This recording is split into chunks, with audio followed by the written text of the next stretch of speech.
Hello, it's Paul Whitehead at the Mechanics Institute Chess Club. On our fourth broadcast, I think this is our fourth broadcast. We are live at the historic Mechanics Institute Chess Club.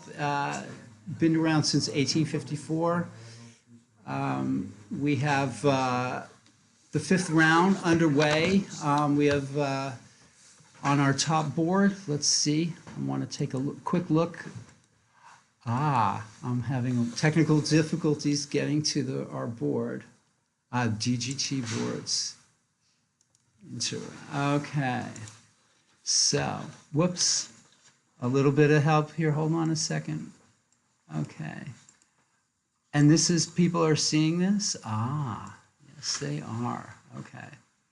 It says broadcast starting soon. Is that what people are seeing? Okay. Transition. There we are. Okay. Okay. Here we go. On board one, we have Tenzing Shaw, National Master Tenzing Shaw. He's got a perfect 4-0 score, and everybody else is a full point behind him. So this is an 8-round tournament. Anything can happen, but I kind of like, start to favor the guy who's running away with the tournament, Tenzing. Let's see how his game is going so far. By the ways, I've been playing chess a long time, but my openings are way behind the time. I know that this is a Slav, and I'm sure this is book. And white is very interesting. White's made a positional pawn sacrifice. He's ahead in development. I like the way this looks for white right now. Andy's Lisa player that takes risks. He's not afraid to take risks. This could very well all be book. I'm sure it is. But if the question of style, I would rather have white in this position. And that is that. Let's see who else is playing. The round, we're an hour into the round. And I'll tell you right now that one game is already over, and that's Ivanov versus Sloan. And that is now a forfeit win for Alexander Ivanov. So he will have 3 points after this game, and Mr. Sloan, I'll tell you what we do here at the Mechanics Institute. We'll withdraw you if you don't let us know that you're showing up or not. So that's where that game stands. That's where that stands anywhere. We have a great pairing on board 2 with women's FIDE master Natalia Sodakova versus FIDE master and young star Hosea Stearman. And this opening actually has a personal interest of mine because I played Stearman a couple of years ago in this very same chess tournament and was successful after in this opening against Stearman. And I have a feeling Natalia has studied this and my game where I beat Stearman with this bishop b5 move. Old age and treachery prevailed over youth and inexperience, which is very unfair of me, but there we go. Okay, so Natalia plays in the same style that I played in, which is just a kind of a positional style, and Hosea is playing differently than he played against me. Played a queen c7 and e5, knight d7 and e5 is being played here, and this redeployment of the knight is very good and something that Hosea did not do in our individual game. And so just to, my feeling here is that, okay, so Natalia can play c3, and then after the knight goes back to e6, white's weakened d3 a little bit. So they're still moving around, and we're all seeing what's going to happen.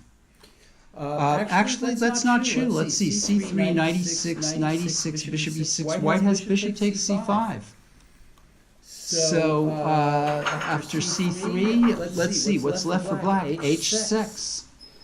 And if cd, and white has the knight at g5 hanging, and the bishop at e3 hanging. So there's a lot of young players seek tactical solutions, and this is maybe Josiah's attempt to mix it up here against his opponents. And no more moves have been played. So let's go on to the next game. We have somebody's saying we have two microphones. There's a bad echo. And then they're saying mute everything except for one microphone in OBS. No one is reading the chat. But we're going to change that. Can you help me with this? We're not getting a microphone off of the. Are you listening to it in the other room? I want. There's bad echo. Somebody is saying we are into the yellow here down here. Is that the problem? Okay. Have a maybe we can have a listen to in the other room and check it out. That'd be good. Thank you, sir. Aran, Hawaii. Thank you very much. We're on that right now, on the bad echo. Okay, we're going to move on to Conrado Diaz versus Adrian Kondakov, and it still looks like the needle is going into the yellow here. Juan. So we might be too loud. Are we too loud, Juan? Okay. Conrado Diaz, who is white, versus Adrian Kondakov. Let's go back here. Juan, we're still trying to find out if we're too loud and echoing. We are into the mic is into the yellow. All right.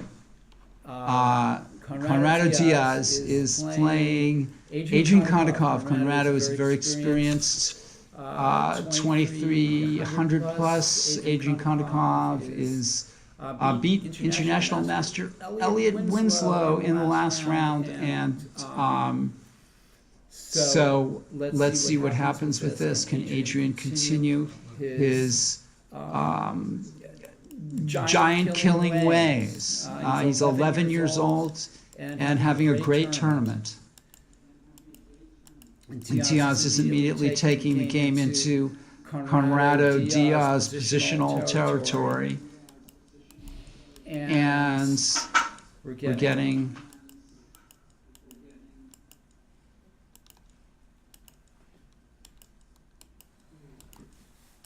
a fairly typical position where white is holding a very, very slight edge. Knight c5. Are we? How is the volume? Are we still? Okay. There should only be one of these items in the mixer showing movement. The rest should be set to muted. We're really thankful for you, sir, for helping us out. And we are dealing with this technical glitch right away.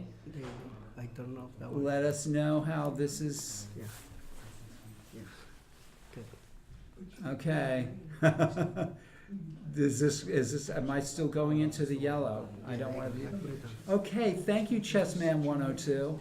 We're doing it. Much better. You are not too loud. Thank you. They're saying the echo is there. But the echo is there, says around Hawaii. All right, let us know in a minute if that's still a problem. But, okay. All right. This is wonderful. This feedback is fantastic. Thank you very much. We could not do this without the help of millions of people. Chessman 102 says, it sounds better now, I think. Sound is something that we, I know if we could shut off my whiny voice, we probably would, but this is all we have right now. Okay, so as I said, Conrado is a microscopic advantage, maybe a little bit more, but not much more in this position. And Eric Lee, who drew rather easily in the last round with Grandmaster Patrick Wolf, is now playing the Cinderella. I'm still going to call him the Cinderella of the tournament, Sosa Kobian, who was in the lead after 3 rounds before being beaten by Kyron Griffith, who's taking a bye this round, one of the 3-pointers.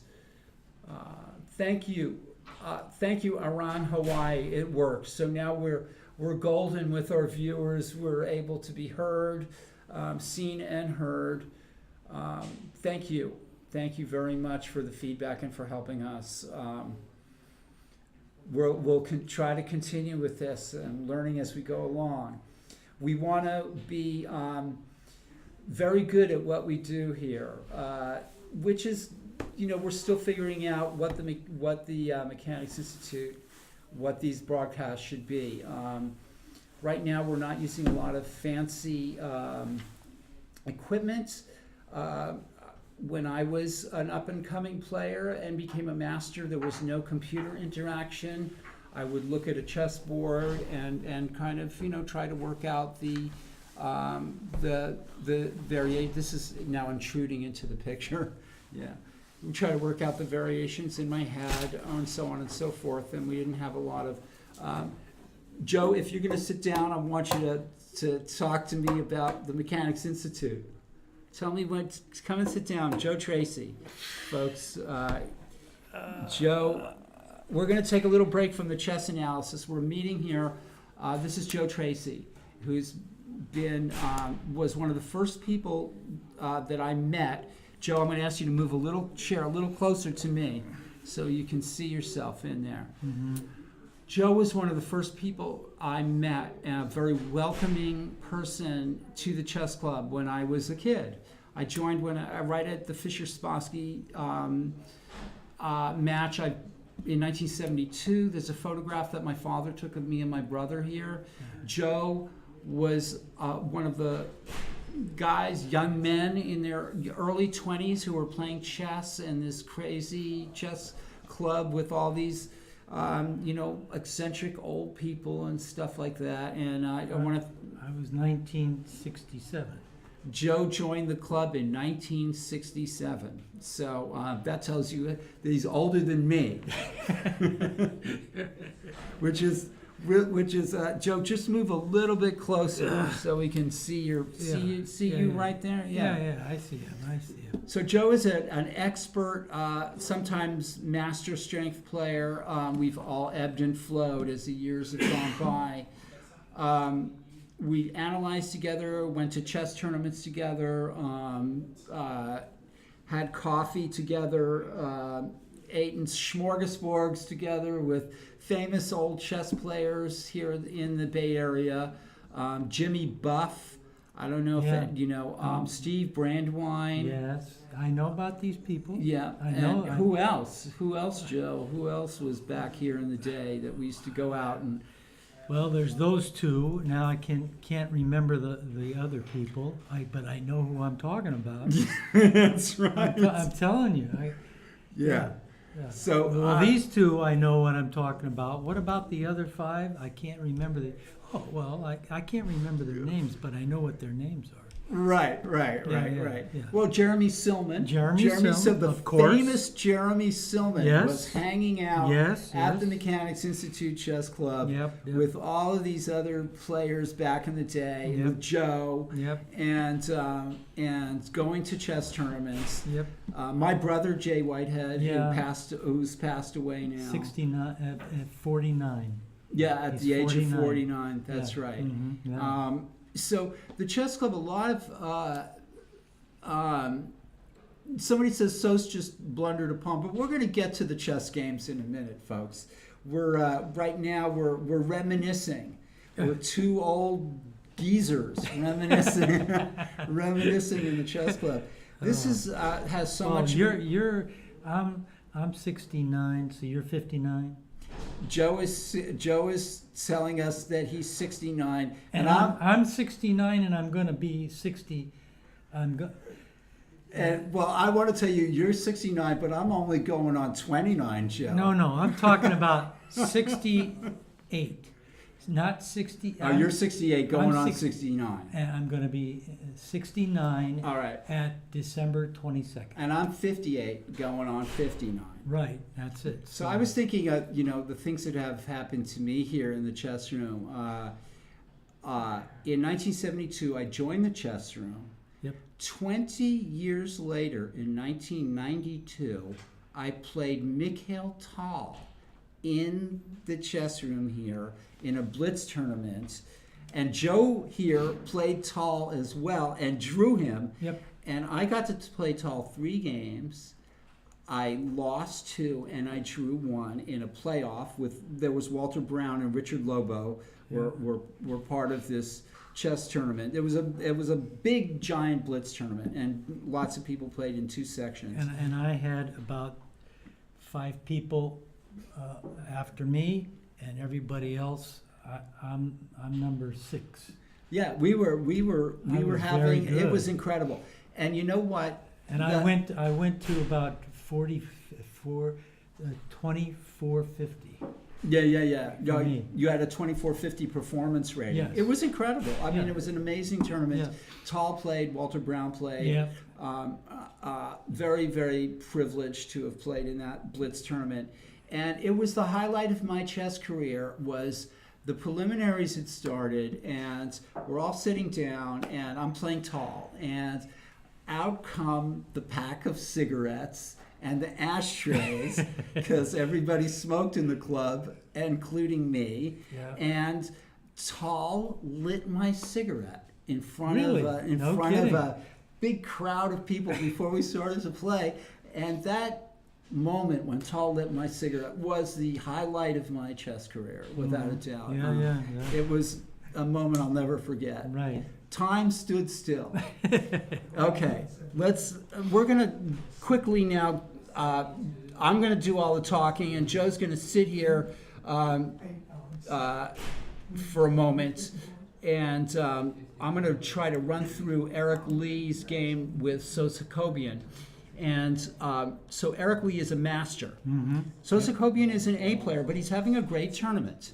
And Eric Lee drew with Patrick Wolf last round. Well, not a particularly great game, but he played solidly enough. And Eric Lee is, again, it's a Benoni, just similar. Well, the other game was actually a Dutch defense. And that just shows you. I've been playing chess for years, and I don't know the difference between a Benoni and a Dutch. Eric Lee is white, and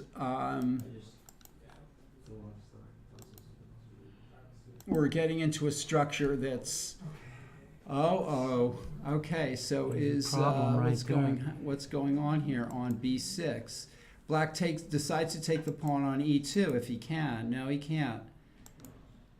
I have a feeling, white being the better developed player, I have a feeling the tactics are all going to be in white's favor. This just cannot be. Well, he could take that. What's happening? Yeah, black can play rook takes E2, but then white's going to play maybe one of the rooks over to E1 and just have this big lead in development. Yeah. I think black is. Yes.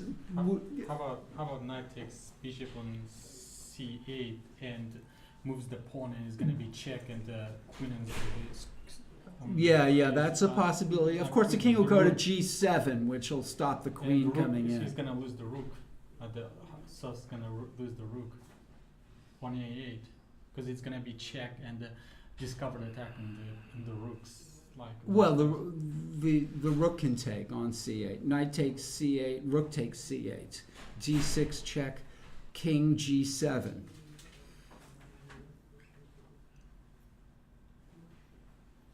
But on the other hand, it's also black's move. So black is playing rook takes e2. We're looking at, I kind of like rook over to e1 and sort of maybe bringing another piece into play and trying to take advantage of the lead of development. Unless knight takes c8 works right away. Somebody's asking, when, Chessman102, when did mechanics ban smoking indoors? Well, it was a dark day. No. It was sometime in the 90s, in the early, probably mid-90s. That's my guess. I wasn't here. I had moved to Virginia for 15 years and wasn't in San Francisco Bay Area. Steve Brandywine, Yeah. I no longer smoke, by the way, nor do I condone smoking. I think it's fantastic the chess club has no smoking in the club. It was different times. Definitely different times. Let's see. I lost my train of thought there for a minute. Joe, get me back on track. Okay, let's see. So Eric Lee, I'm giving a little bit of an advantage here, or maybe possibly even a big advantage. This is black well behind in development. All right, let's get on to the next game. We've spent enough time here. Okay, this is the game we should be looking at, I think.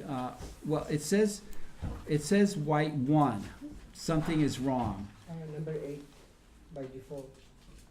No, I'm talking about board 5.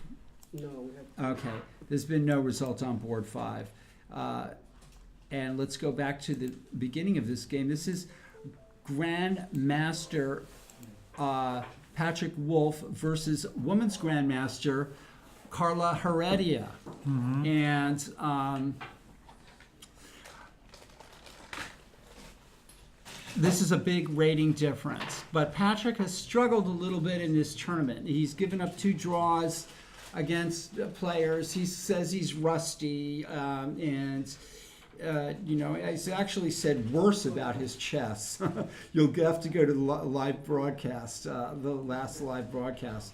But he's not been happy with his play. So let's see how this game is going. And I'm going to quickly run through it.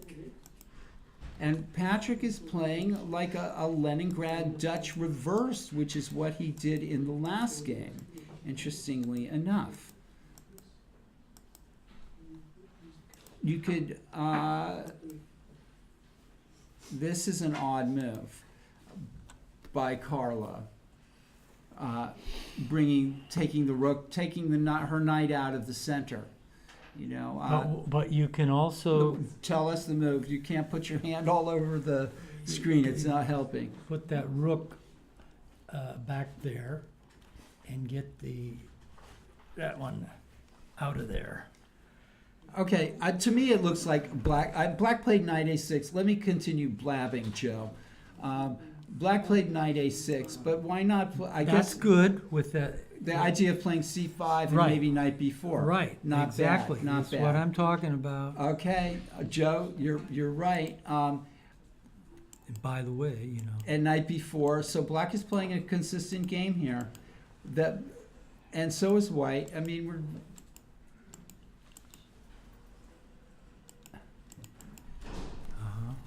Okay.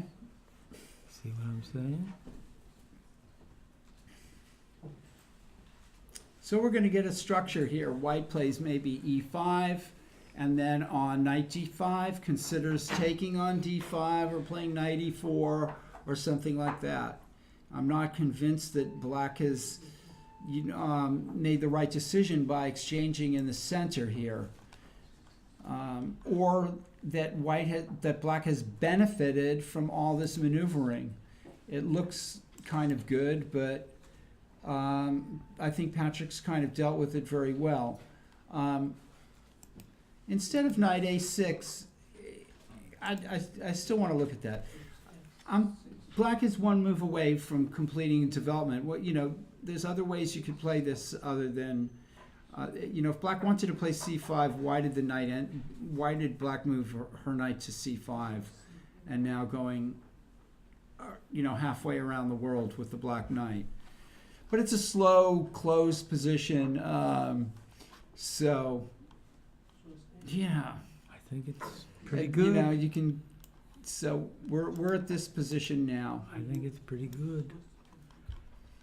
Do you think black is okay here? Yeah. I think Black's okay Yes, here. that's what I think. Okay, let's move on. Russell Wong, master, is playing And that's a another problem. FIDE master, Ezra Chambers. Again, this is the position, but let's go back to the very beginning, which we like to do, and see what's up with this opening. I'm not sure why he did that, but This okay. is, I didn't like what White was doing, but okay. I think Black is better now. we're in a very typical structure. It's hard to say that anybody is better. It's a question of style and what kind of positions you like to play if you're White or if you're Black. I'm comfortable in positions like this for Black, because I play these positions for White, which is like a bishop b5 versus the Sicilian kind of opening. That's no good. It's not that good. That's why I think Black is better. And we're in the, it's complicated. It's a complicated position. It's a little bit better for Black, I think. Joe likes Black. Mm-hmm. Okay, Yeah. See, this is what I'm talking about. that's what you're talking about. Okay, International Master Elliot Winslow is playing expert Carlos Davila on board. And What board is this, folks? Board 7 of the Spring Tuesday Night Marathon. and I think Black Live from the Mechanics Institute. I think Black is better. All right, we're going to run through this game too.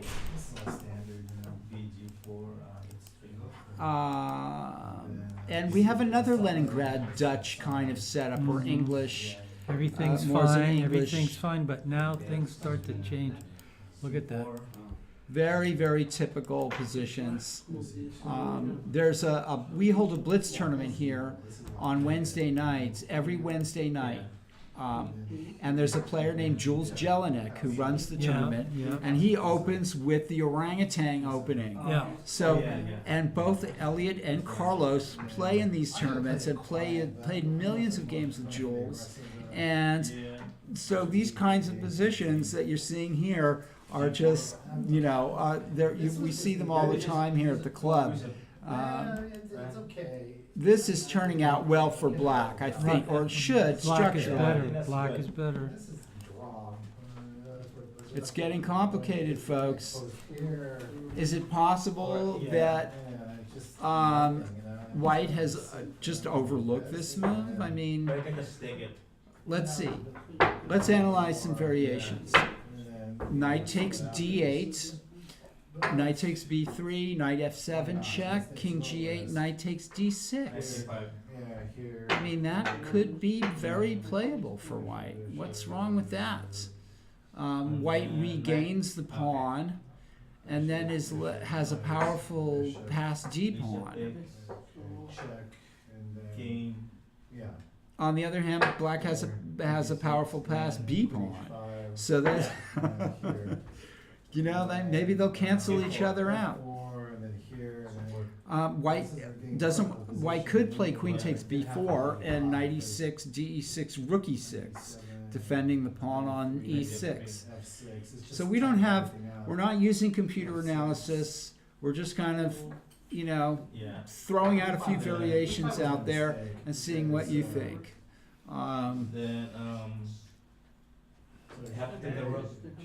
Knight takes d8. Knight takes b3. Okay, knight f7 check and knight takes d6 is bad because of d takes c3. B takes C3, I think. Okay, so that's not going to happen. Although it's still possible to play like that, I guess, by playing knight takes E8, maybe. Two pieces for a rook. All right, I'm getting ahead of myself. Let's go to... okay, here is a game, folks, that... this is Mechanics Institute chess room director Abel Talamentis is playing on board 9 versus Ashik Uzaman. These are... Abel is... Okay, so here, that first. That one. Yeah, I should have played this. developing his pieces and playing... Yeah. That was my blunder, because I totally thought I could get E5 and push this. So far things are looking okay for white. Because here, it's... Except for now there maybe not. He's probably lost a pawn. I don't have to do But this. there are bishops of opposite colors. White can play queen c3. It's check. Whose move? It's black white's move. Yeah. So queen c3, queen c3, b c3. Black has, white has some weak. White has weak pawns, but black has some targeted pawns here too. And there's the bishops of opposite colors.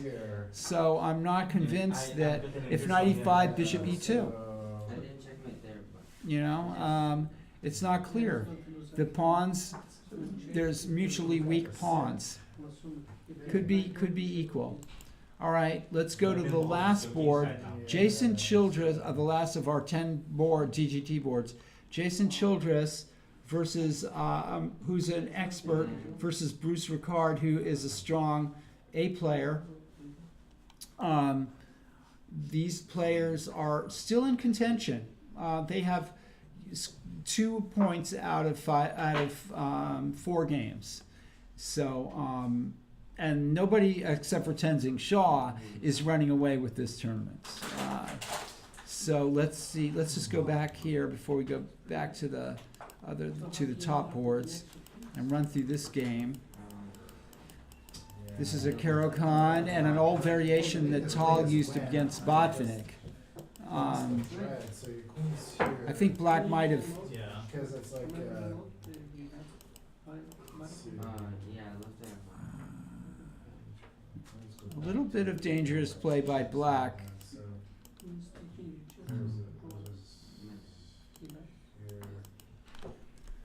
White's developing some serious pressure on the F file, if you ask me.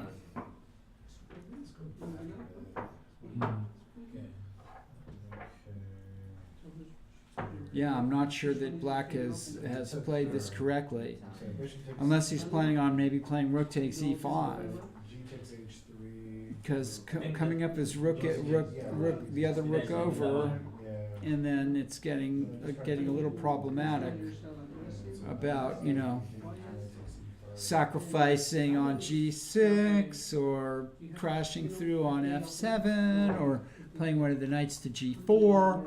There's different options for the white player here. It's looking better. Yeah, because there's something, going down. I'm taking a look around behind me at the chess club. Lots of players are sitting around analyzing. This is the Skittles room. It's full of historic photographs.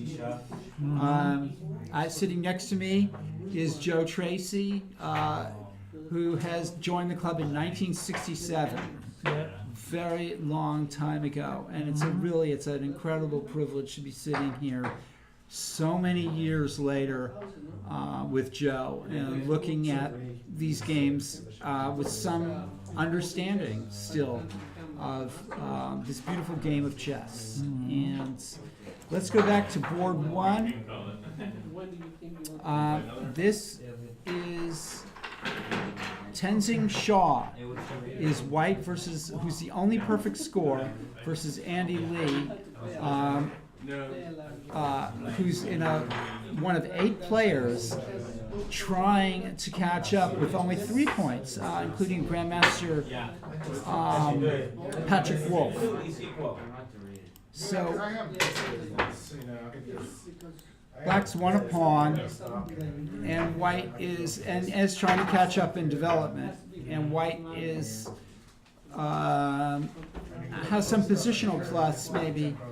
After you can play Queen A6, for example, here, regaining his pawn quite easily enough.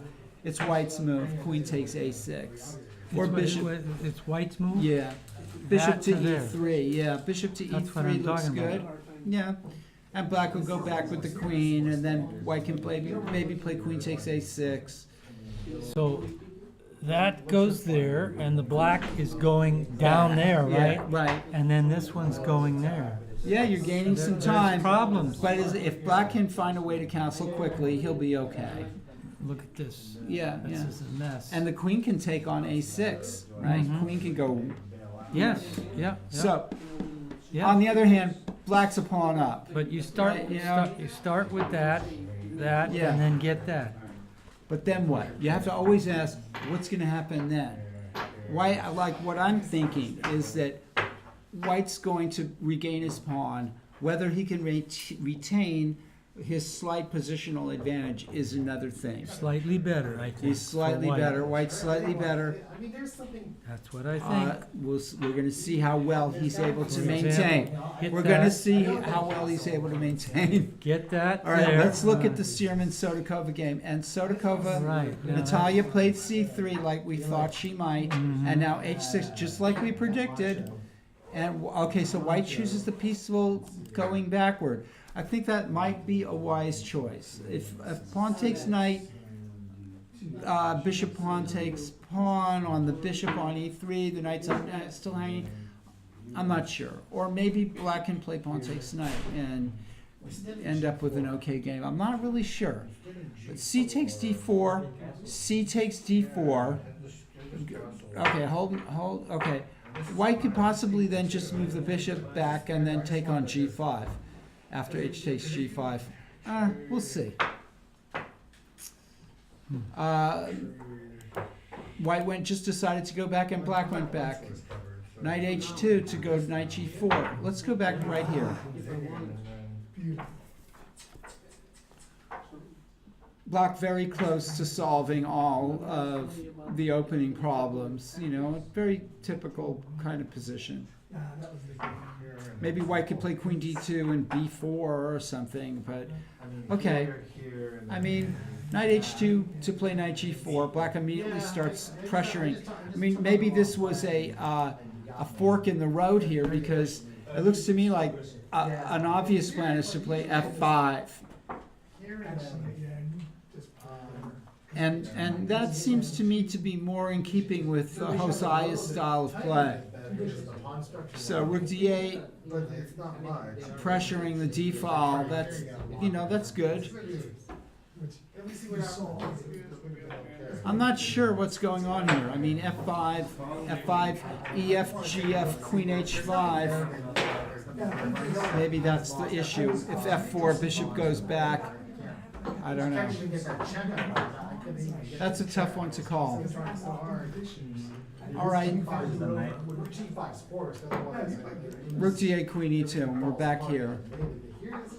F5 lacks a little punch without the rook on F8. Black still has to get the bishop out on D7.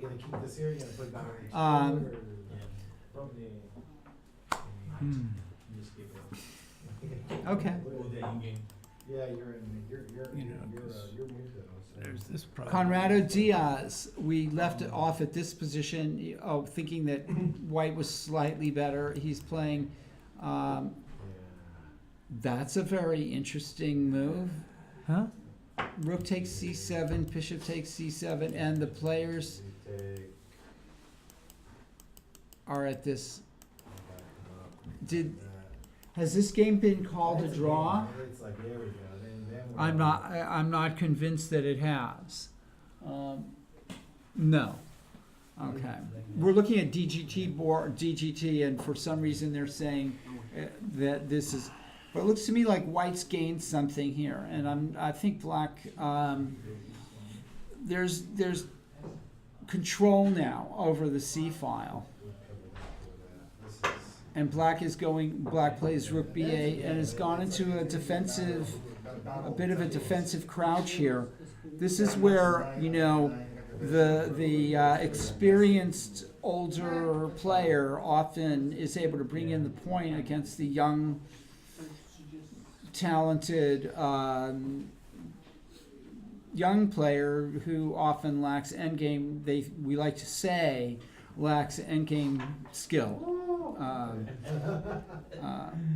An 11-year-old, that seems to be often their weak spot, would be the endgame. And Conrado seems to have, from the last time we looked, seems to have increased his advantage. And I'm not going to go into detail as to how that happened. I'm not sure.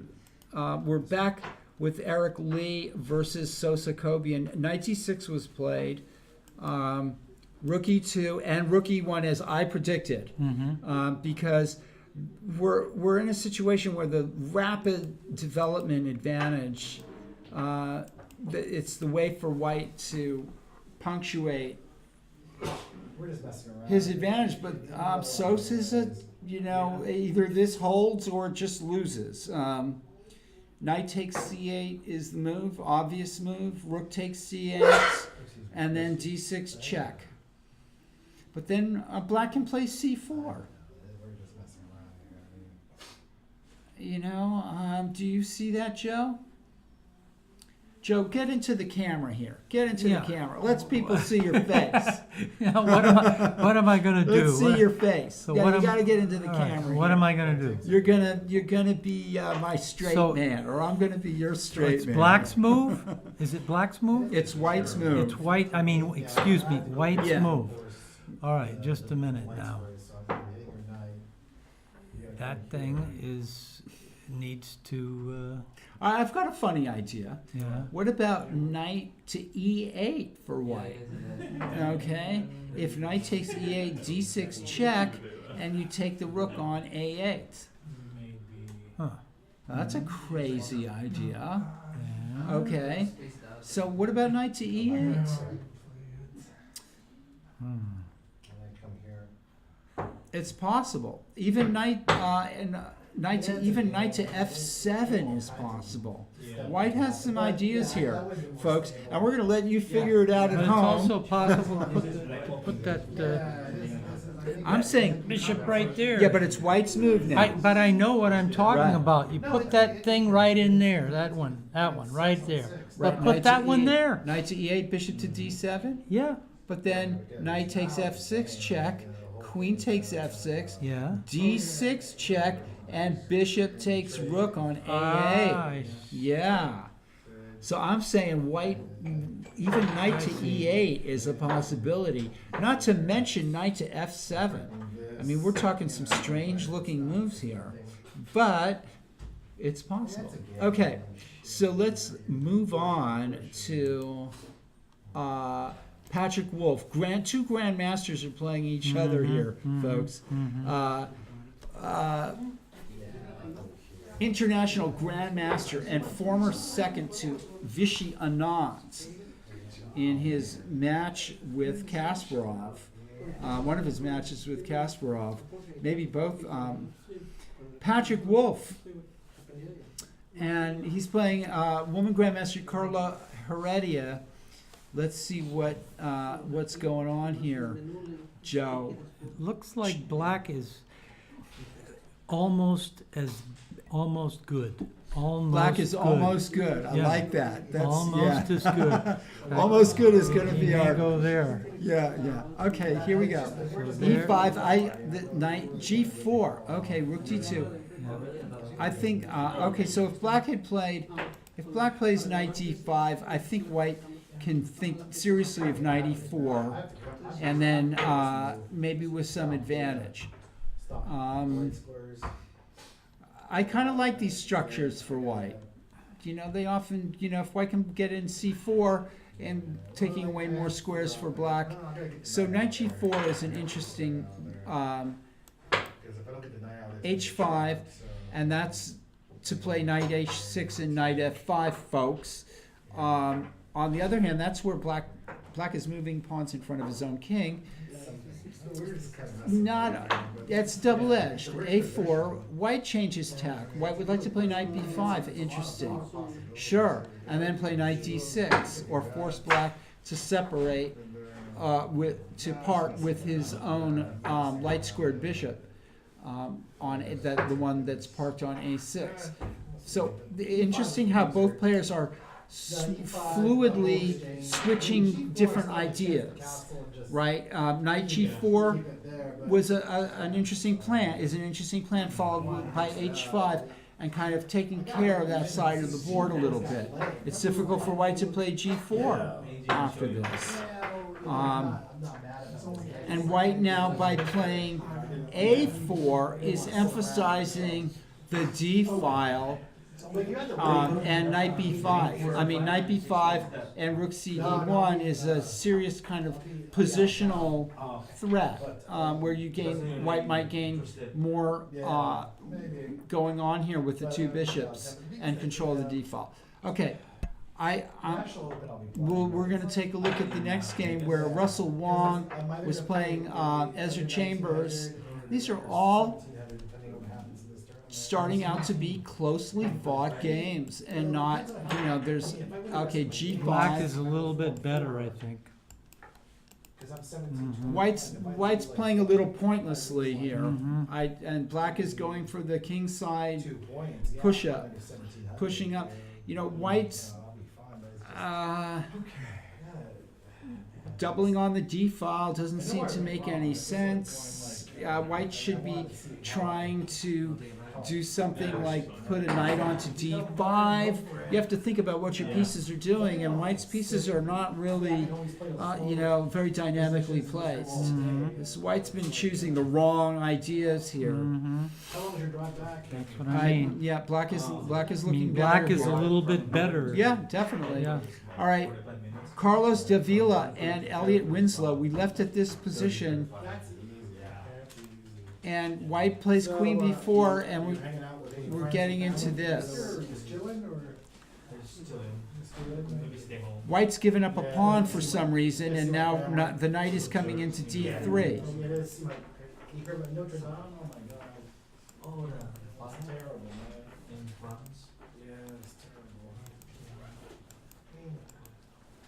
All right, White has completely misplayed this, and he's not only lost a pawn, he has the worst minor piece, and is playing a very uninspired game. I have to say. This is no way to bring the fight to a strong international master, Elliot Winslow.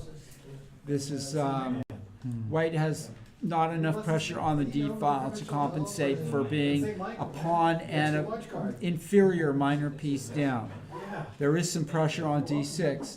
However, these positions can be converted to wins in various different ways by black. Sometimes even by giving up the d6 pawn, a knight versus bishop ending with the black king entering onto the king side. Black has all sorts of ways of loosening white up here. This is very poorly done.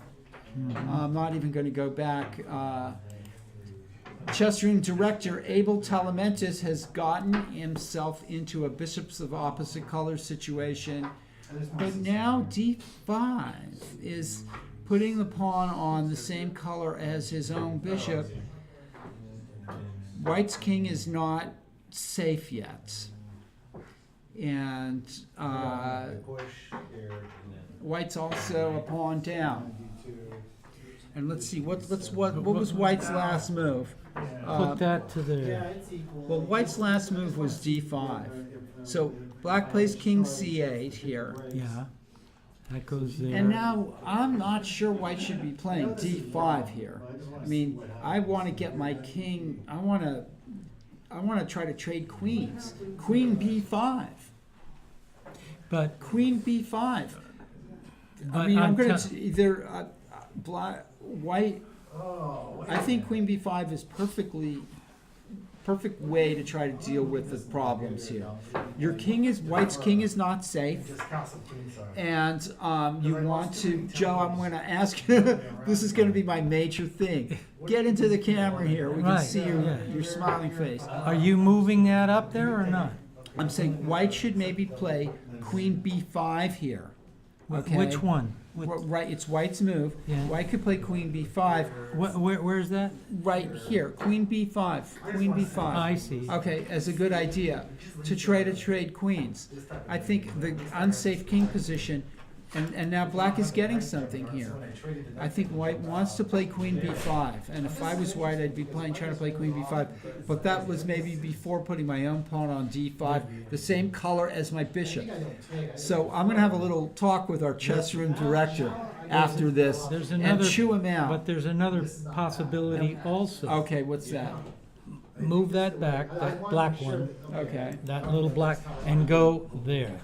go where? That one to there. Bishop, bishop? This one to there. Okay, Mm-hmm. all right. Yeah. I think black is better, and d5 looks like a culprit. But also, black's up a pawn. White, but white should have tried to exchange queens. Last game, Jason Childress was developing a lot of pressure on the F file, and black plays knight d5 as a way to try to deal with that. Well, The challenge, yes, because here, Oh. What's that? you gotta take one of these, so pick one. What's happening? I think that just is going to lose a pawn. I mean, it looks to me. Now. Well, obviously white can't play knight f7, although it's not that obvious because of rook takes e3 or something like that. I'm not going to even get into that. Knight takes f7, rook takes e3, maybe knight h6 check and queen g6 check.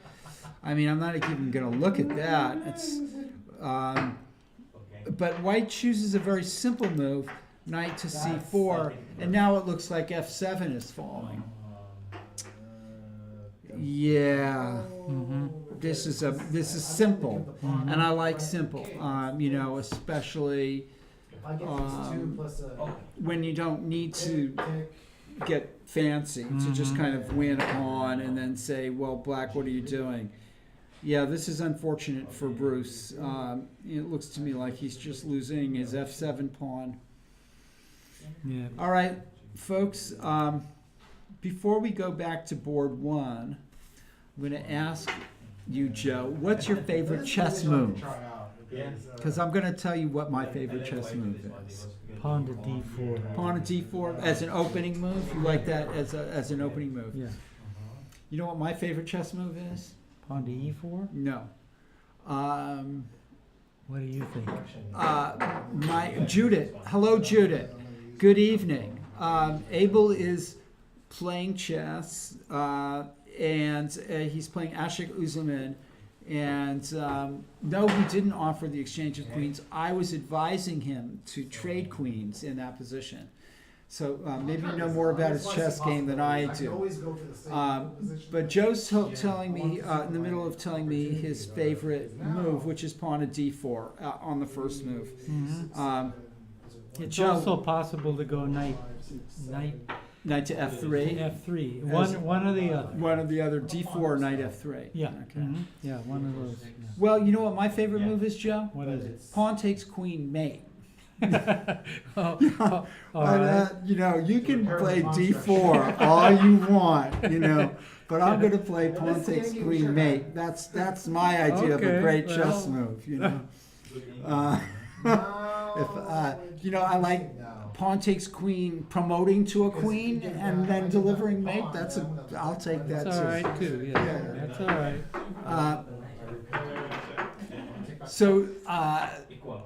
Judith, I think you may know something about Abel's chess that I don't know anything about.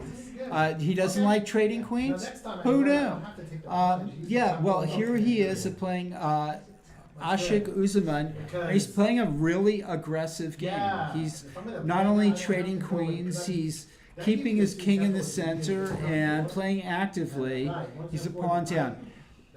I would not have played like this. So I'm going to go back to this game because I think it's interesting.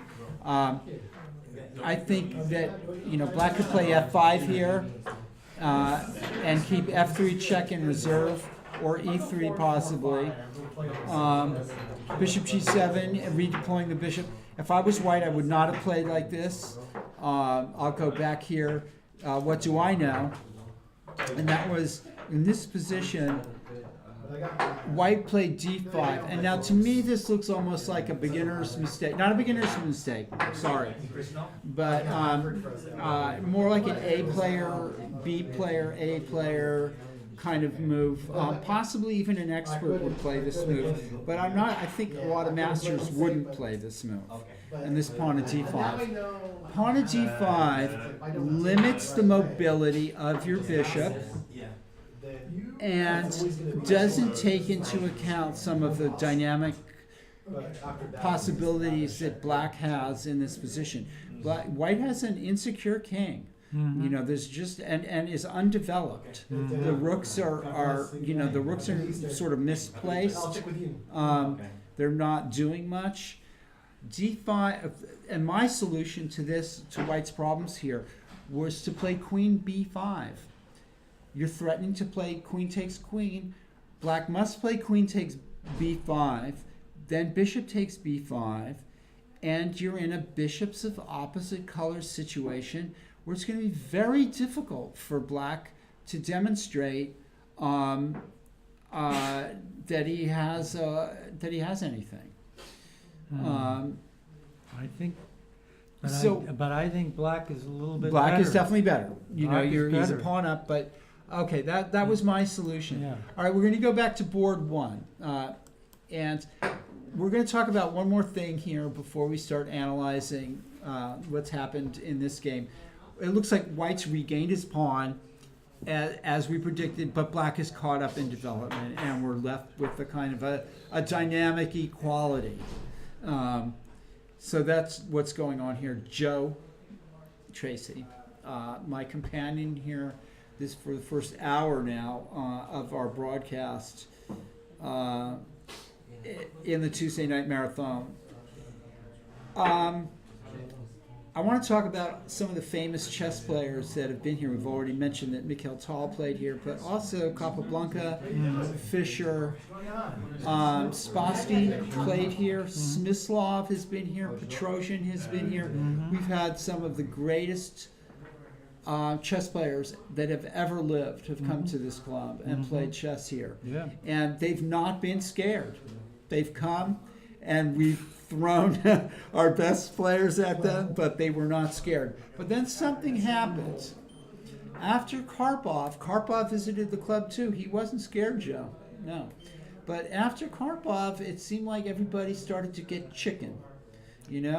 I mean... Except for that one guy. Karpov came to the club, Yeah. right? Yeah. But Kasparov, he's never been here. I mean, what are we, chopped liver? I mean, He's not. He's not here. He's not. He's not. Kasparov. Kasparov is not come. But Kramnik. Oh, wait a minute. But he's not right here. Right. But he's Oh, that's fine. right down there. Yeah.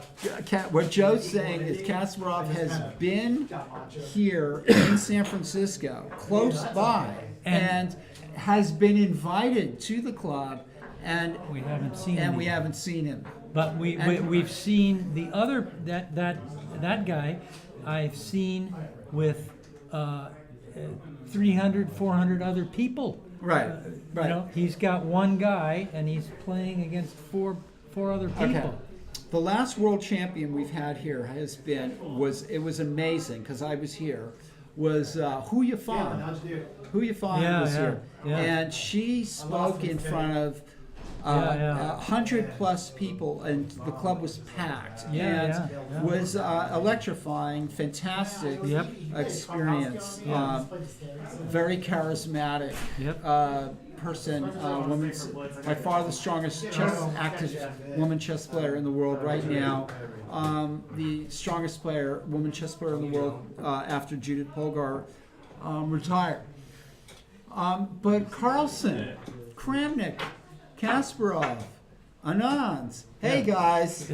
You know, I mean, we are the oldest chess club in the United States. We've had Capablanca at this club. We've had Fischer here. Yeah. We've had Tall here. Yeah. We've had Petrosian, Spassky. You know, you guys you're afraid to come down and play Eric Lee. You know, Right. I mean, that's what I think. You know, he's a master here. He's drawn Patrick Wolf. Now you guys come down. He's an improving player. And He's there gonna- he is, Yeah. but he's not so great. Eric Lee, he's going to come here. He's, Kasparov, you're going to come down here. Carlson, you're going to come down here. Yeah. Eric Lee's an improving young player. Right. You're just the world champion. You know. Right. He's gonna give you every. And this is, I think, you guys are scared. You know. Yeah. You know, we throwing down the challenge. Magnus Carlsen, come here and play some play chess at the oldest chess club in the United States. Show up, give a talk, play an exhibit. We'll throw our best young talent at you. And you know what?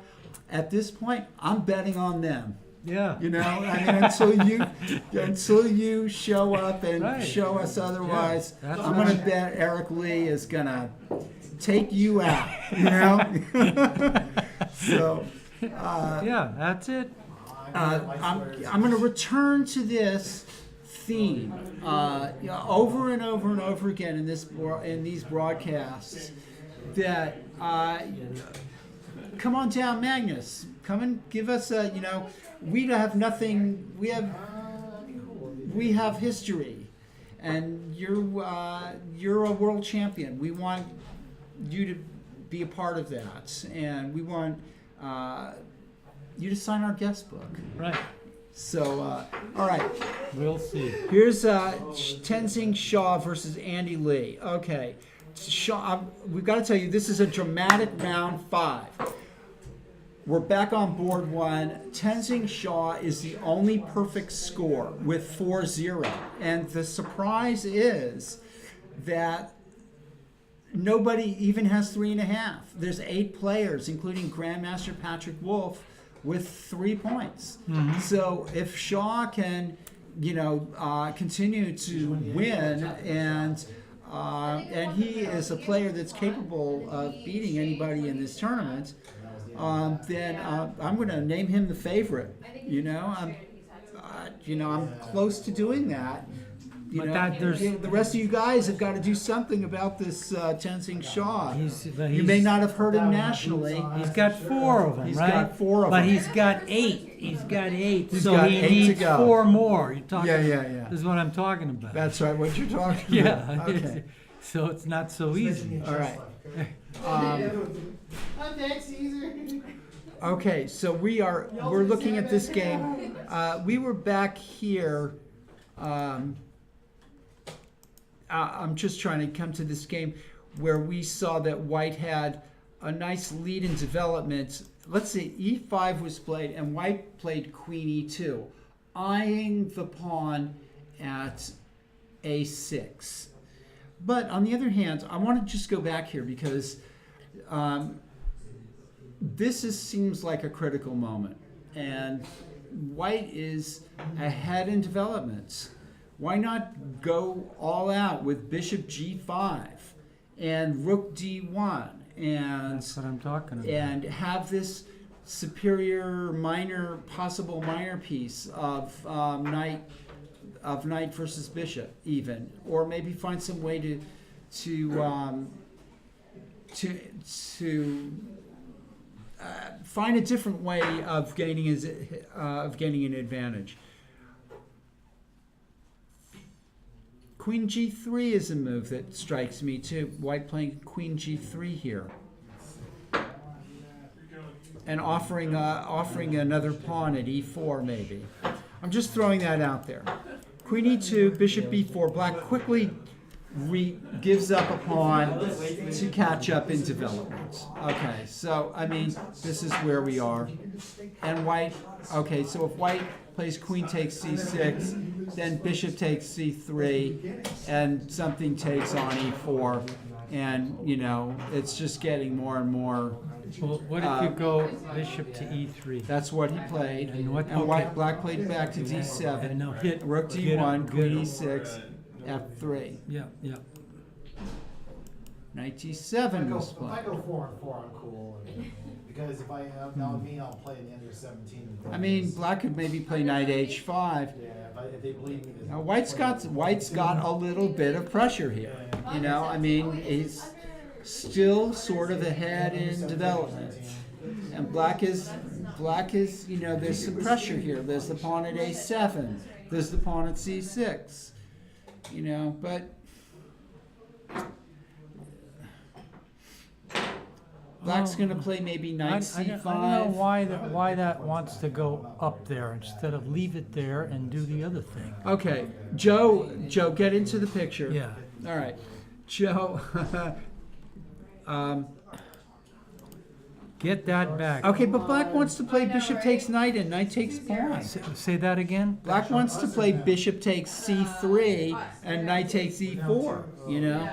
I mean, you know, White's got to do something, you know? I mean, otherwise that black is going to do that, you know? So f3 has a logic to it. f3 has a logic to it. Erica Malikan makes an appearance on TV behind us. How'd you do, Erica, tonight? I won. Congratulations. Thank you. Yeah. Would you, do you want to sit down and look at some of the games with I'm me? about to leave. I just wanted to look at what game is up right now. Okay, this is top board. Erica, Oh, it's top female also playing, right? no, this is Tenzing Shaw Oh. versus Andy Lee. But let's look at the game you were talking about, and that's Grandmaster versus Grandmaster. Patrick Wolf versus Carla Heredia, and we're going to go back a little bit to where we were, and we have this position, and White's played a4, which we kind of liked, and Black is playing knight a5 to play knight c4. Interesting. Knight b5, bishop, pawn takes. Okay, so let's go back here. What if Black plays knight c4? Am I missing something? Do you mind if Clark studies or? I don't mind. Fine. Yeah, it's fine.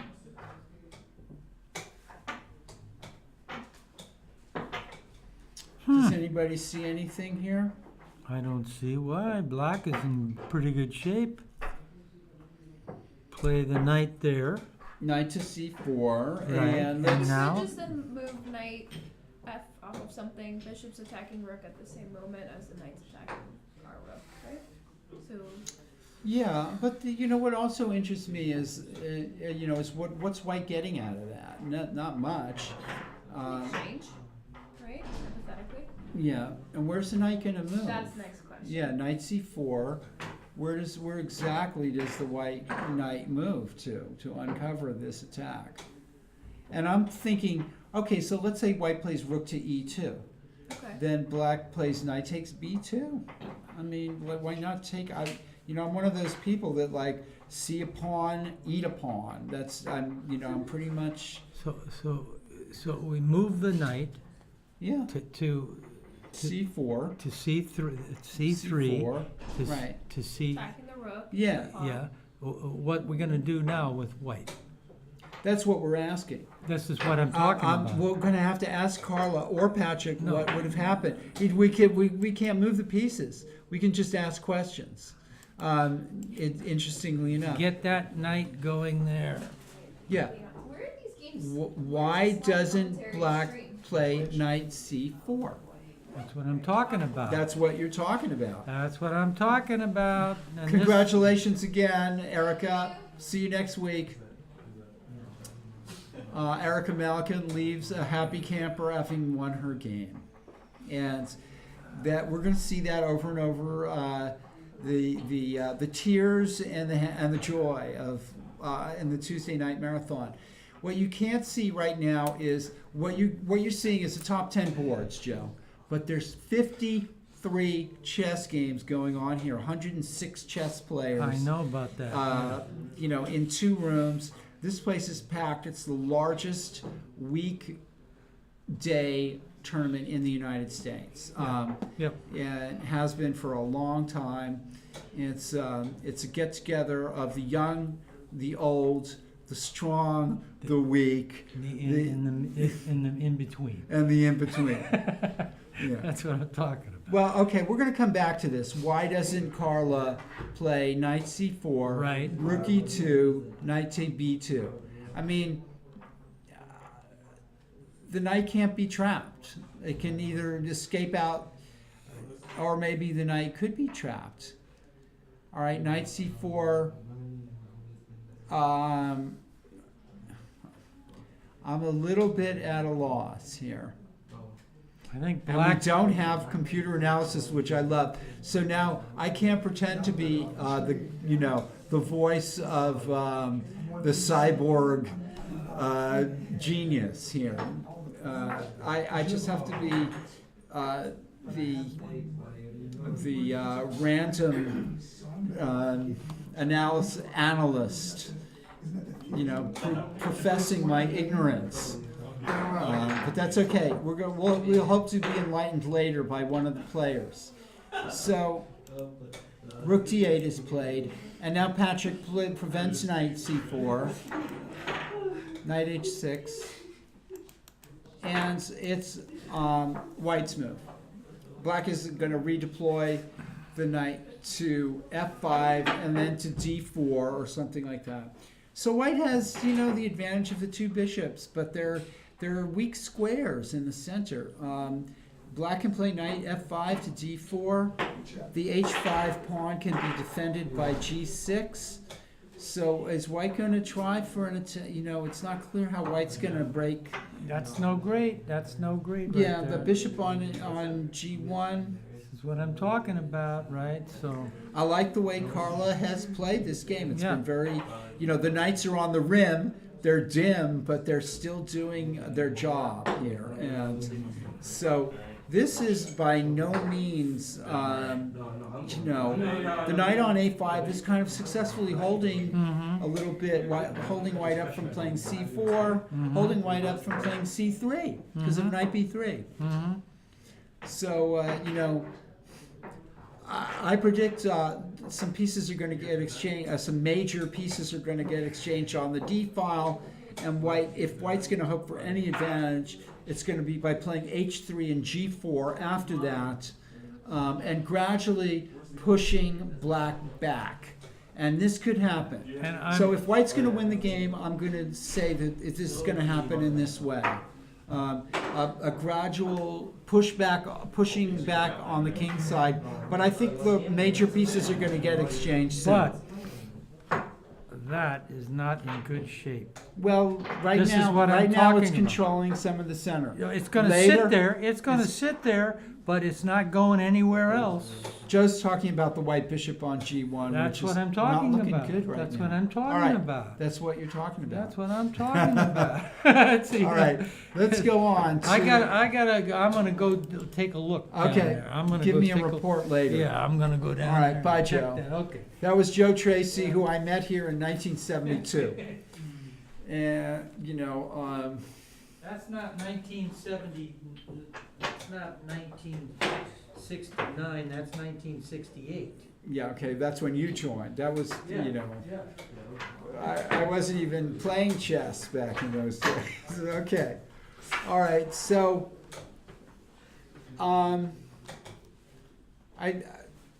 we've seen white sort of.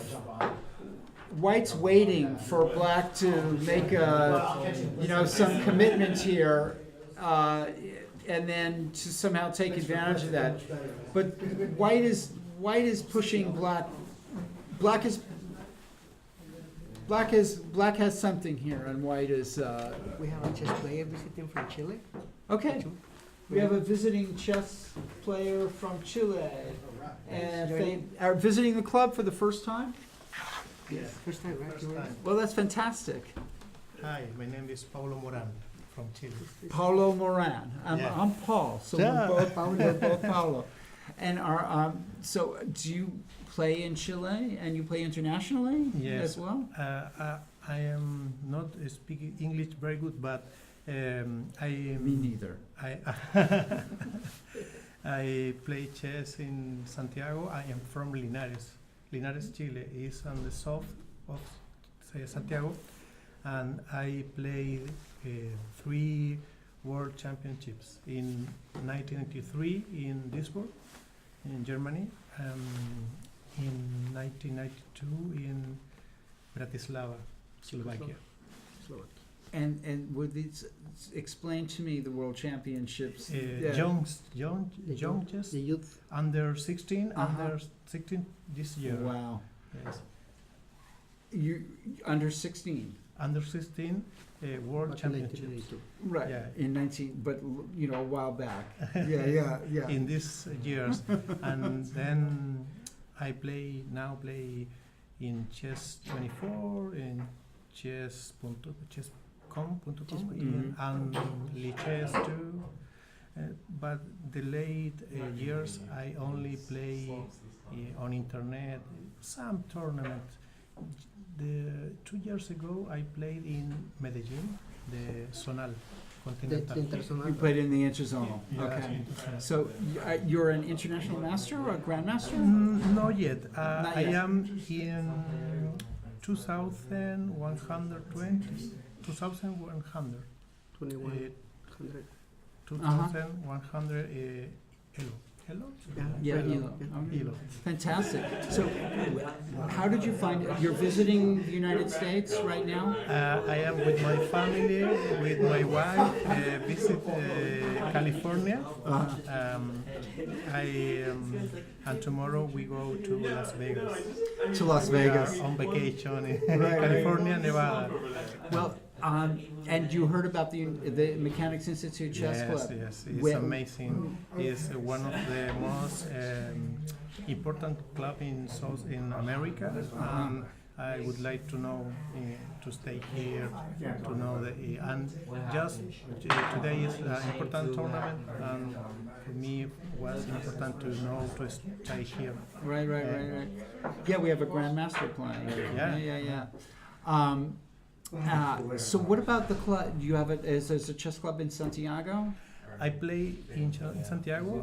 Now I am working in Santiago. I am a consulting. Mm-hmm. But I am from the chess club of Linares, Chile. Linares, Chile. Linares, 300 kilometers at the south of Santiago. Okay. And so is it an old chess club? It's an old chess club. It's a little chess club. Linares is a city, maybe 100,000 people, Uh-huh. maybe. And we made some years ago the most important tournament in South America. For example, Nigel Short played Linares, Chile. Yeah. No, Spain. Not Spain, not- Linares, Chile. It's more little tournament, Right, but still, so you told them it was Linares, Chile, and they were like, in Linares, Chile, played Maxim Sorogin from Russia, Nigel Short, right. and many grandmasters, Gilberto Hernandez from Mexico. Right. So, well, welcome Thank to you the very club. much. Yeah. And we're just starting out broadcasting to the world. There's a tournament going on. You know this tournament. It's the Tuesday night tournament. 1 round for 8 Tuesdays 2 months in a row, and we're attracting some strong players.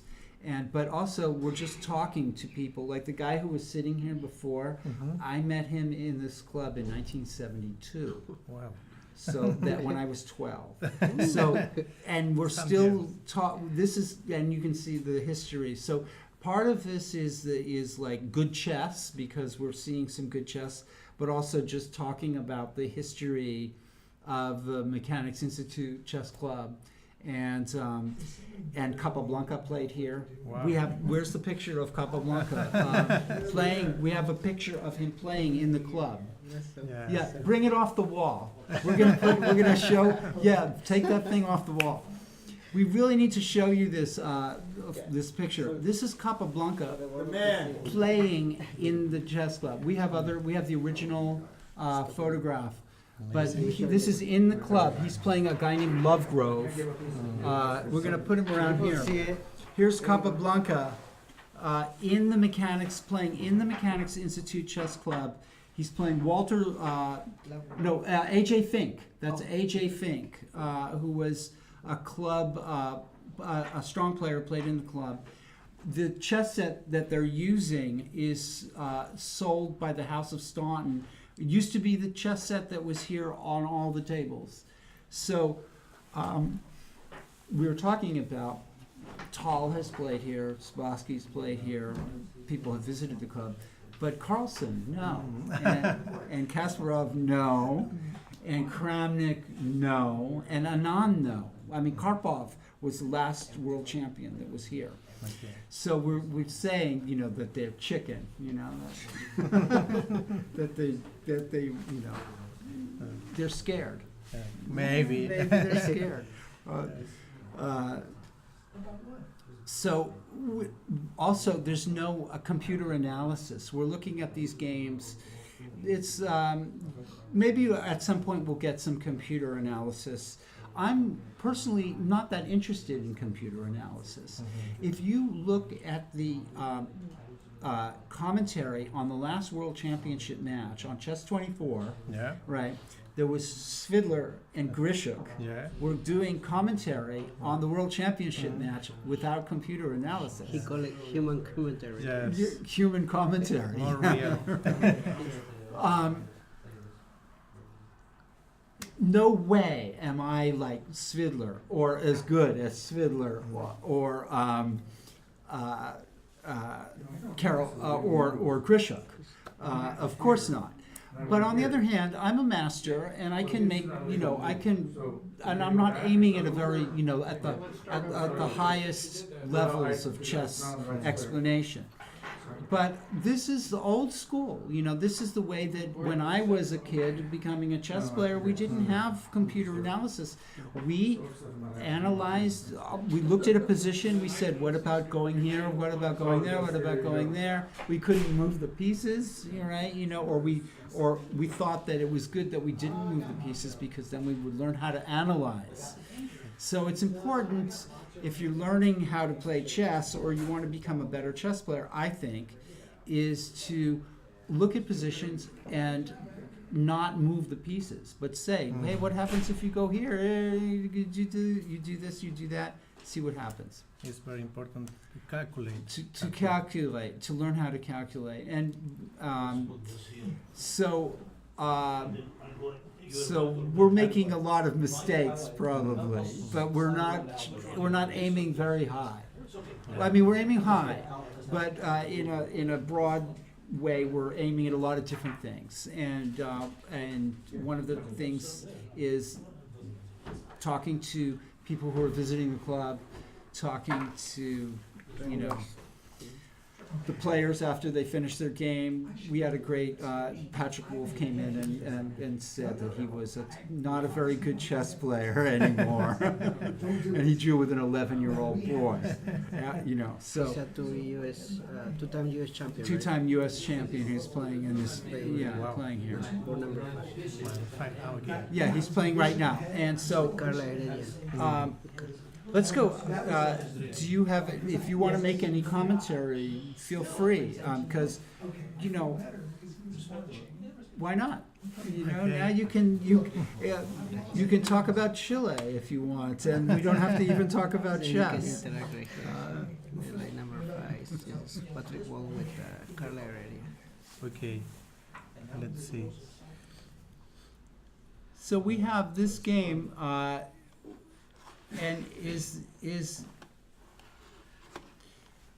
we're saying this is not so easy for whites,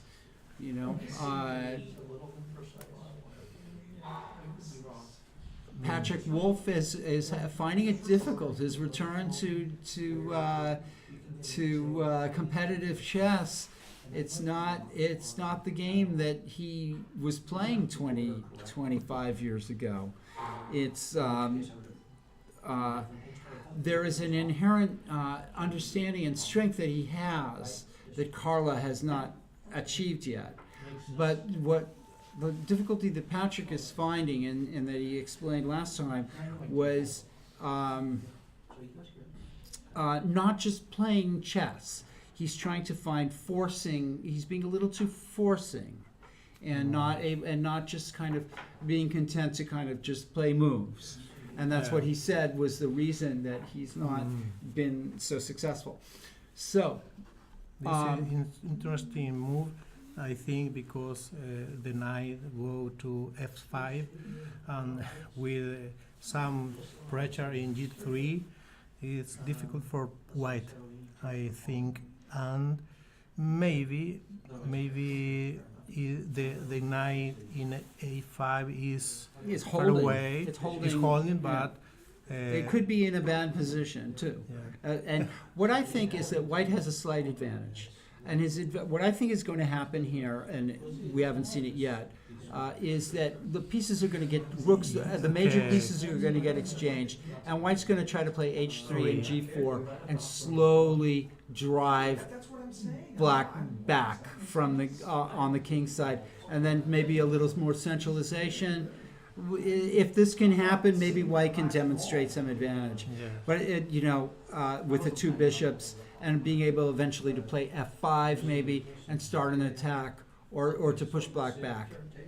It's going to be a while if he can do it, and if it's going to lead to anything. But let's move on here. I'm going to quickly jump back up to board one and see. So this is Shaw. These are two masters, strong masters. Shaw is leading the tournament with 4-0, and Andy Lee is among a group of players with 3 points, and so that's. Undefeated. Okay. This is a roughly even position. I think. I like white. White. I like. Yeah, because I think rook a c1 and pressure in c6, maybe it's difficult for black. Also, I think almost any minor piece endgame is going to be better for white. If it's bishop versus knight, probably better for white. If it's knight versus bishop, that might also be better for white, depending on where the white knight hangs up. The white. So white has better minor pieces. It's more active. For example, the bishop in e3 is more active. Pressure in a7. I think the rook in c1 maybe is important. But it's small. It's small, and also you can't see this at home, folks, but black has a big time advantage. White has 27 minutes left. Black has over an hour. How many moves? It looks to me like white's been overthinking. Only 16 moves have been played. So white's been maybe overthinking. And maybe this is a sign that he's not in form, or I'm not sure. Let's roll down here. Board 2, Sodakova versus Stearman. Sodakova, we have two knights versus two bishops. And that can often arise out of this opening. We left the position about here. Knight f4, bishop takes f4, and knight f3, bishop e6, rook d7. Okay, so white. I don't think white's really gotten enough here to have this position. With black being able to play g5 and maybe g4 and now white opening up the game. Although knight takes d4, somehow when the game gets opened up and the player has the two bishops, you think maybe the two bishops are going to be better. But you never know. I mean, at each position, it's not clear. It's not clear. This game is also kind of unresolved. Let's move on to the next one. Diaz versus Kondakov. And again, this is is this game been called, or is this is still going on?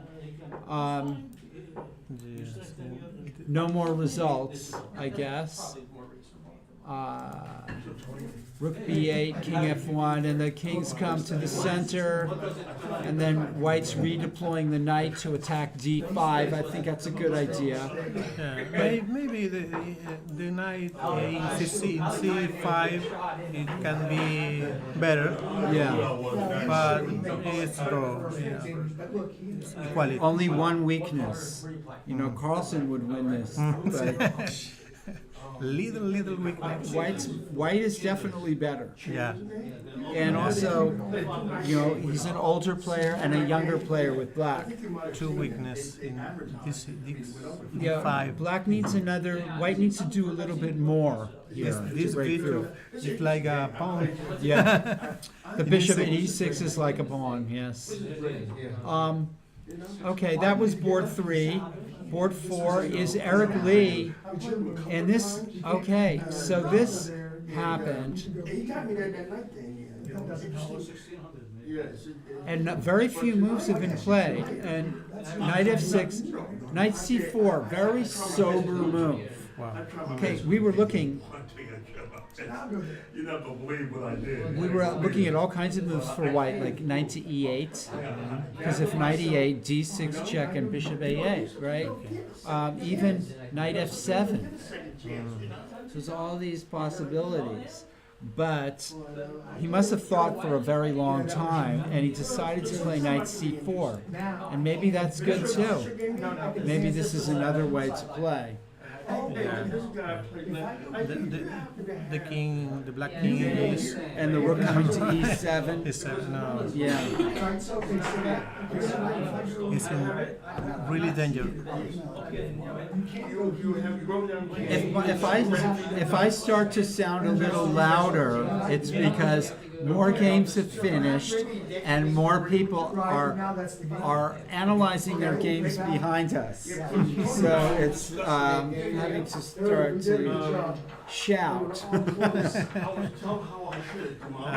I like to say congratulations the Mechanics Club, Chess Club, because streaming this tournament is very important in order to get the chess more big in the world. Maybe some tournament has streaming, but the clubs in the world don't have this technology or don't make this good work like you. Okay. I'm going to answer you in 1 second. Hey guys, back here. I'm not telling you to be quiet. I'm just telling you to keep it down just a little bit. Okay, that's all. Because I don't want to have to shout. We're all good here. Okay, so that's part of life here in the Skittles room. The commentaries. What I think what you're saying is that we're sort of taking chess to the people in a way, and that's the technology is available. And I know that there's a club, Tarjan, James Tarjan, who's played in this club. He's a grandmaster. He recently beat Kramnik, and I just got an email from him saying that he was playing chess in Seattle, I think in a small club, and they were doing what we're doing with the streaming on their top board, just one board, or maybe it was 2 boards, and that there was some bit of failure with the technology. The technology is not easy, folks. It's what you're seeing from like a lot of young people are streaming this technology from their rooms at home, you know, and commenting on you know, and they're grandmasters. Some of them are grandmasters, and some of them are not very good. But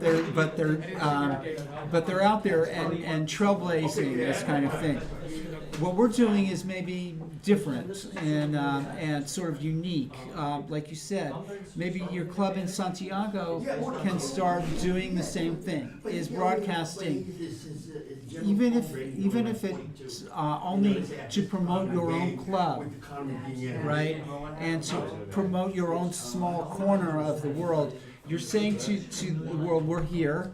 We have a Facebook page, maybe a Facebook page. We have, which what the Mechanics does. We have a Facebook page. We post to it frequently. We have the resources to do that. We're developing the resources to become a player in the social media world, and that's sort of a little bit groundbreaking for a chess club. We're doing this now on a regular basis. We think we have there's the interest is out there. Also, we have strong chess players and interesting characters who are coming here and talking to us. And we can learn something as chess players from that. The Mechanics Institute is a cultural institution as well. And so it's not just nerdy chess, hey, we're great chess players, and pawn e4, pawn e5, knight c6, bishop b5, and blah, blah, blah, blah, blah, blah, blah. There's a larger conversation about chess that I think we want to start here, and that's Mechanics Institute is starting to become a leader in education and a leader in the education side of chess. We are in the school system here in San Francisco. We have a class now that's on Saturdays. It's just dedicated to children. We have we have adult classes Wednesday and Thursday. So we are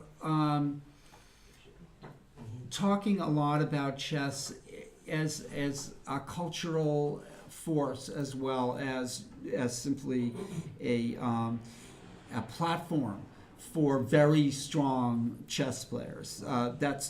We are doing a bit of that, and we're also doing a bit of a lot of different things, and we're not even sure maybe what shape this particular broadcasting and social media kind of stuff is taking us.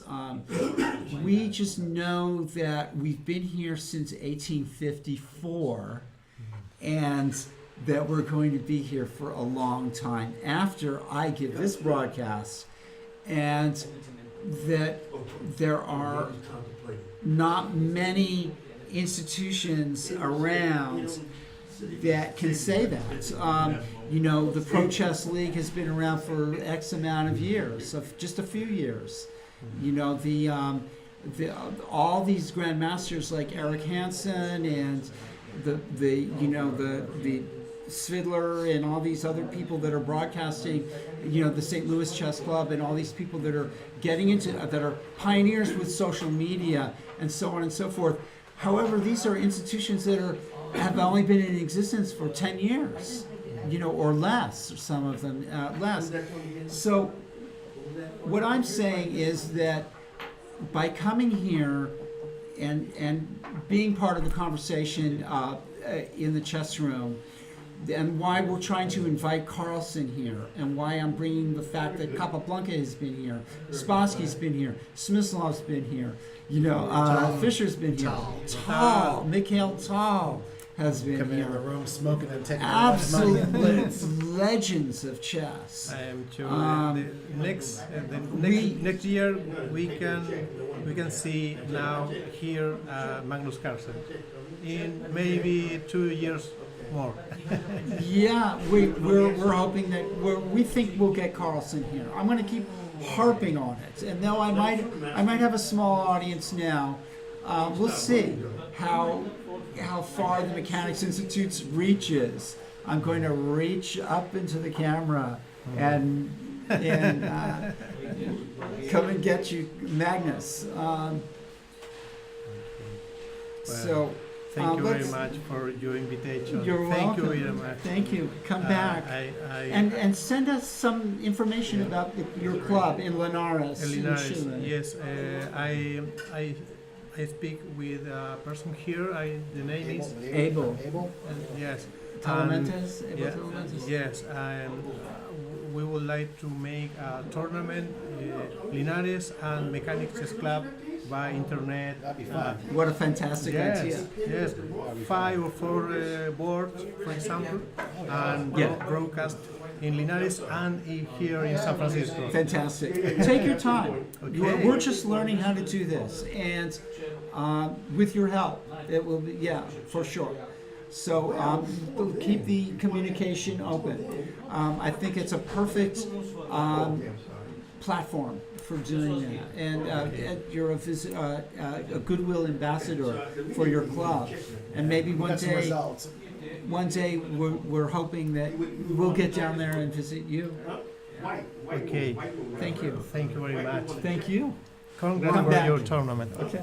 Hey, welcome. Thank you. Okay. Take care. We have okay. I'm joined by, I'm always a great pleasure, joined by Cesar Townsend. I forgot the duck. Lost my game. Got exposed. Got a little macho with my position. Oh well. I'm just going to try to go 4-4. Just some 4-4. You mean? Yeah, but hopefully I can make it to 4-4. I got to win out. So. Okay. I'm going to ask you to lean in a little. Oh, you gotta move your angle it. chair so we can see All right. your smiling face. Sad face. I got beat up. No, I had an equal position in my game, and I just bailed to a bad end game, and yeah, that's all she wrote. Dropped the pawn. dropped the Okay. winner one. But wanted to add something. Sure. So a lot of Was I blowing a lot of hot air there? No. Magnus, if you're out there, come on out.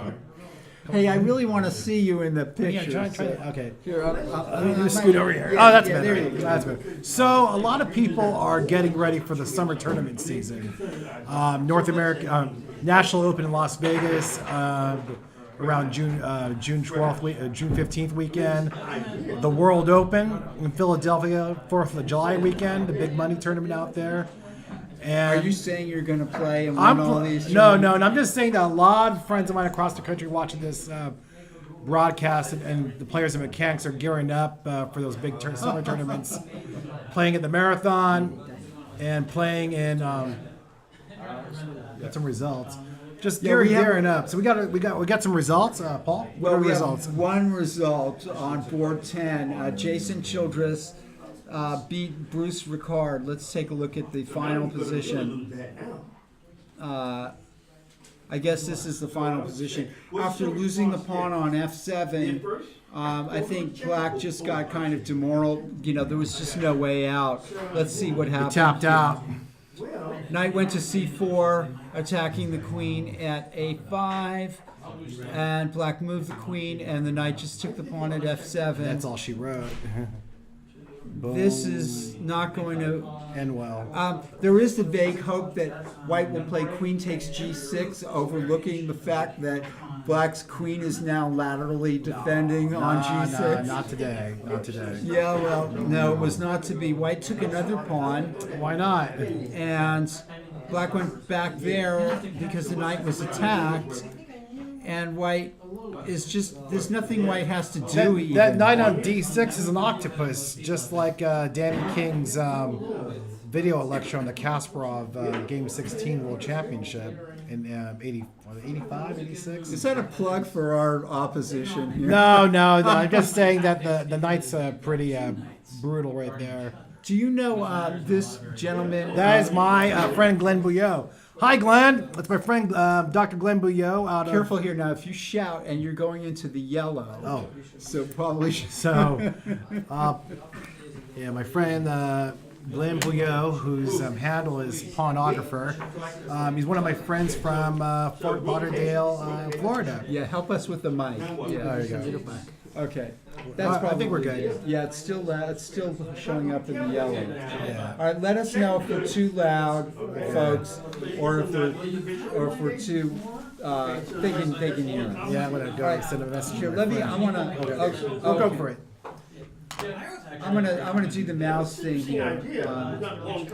I'm going to back to board one. And Tenzing Shaw, there's a few moves that have been played. Shaw versus Lee, board one. Whoa, okay, let's see, let's go back here. Alright, Black's played knight c5.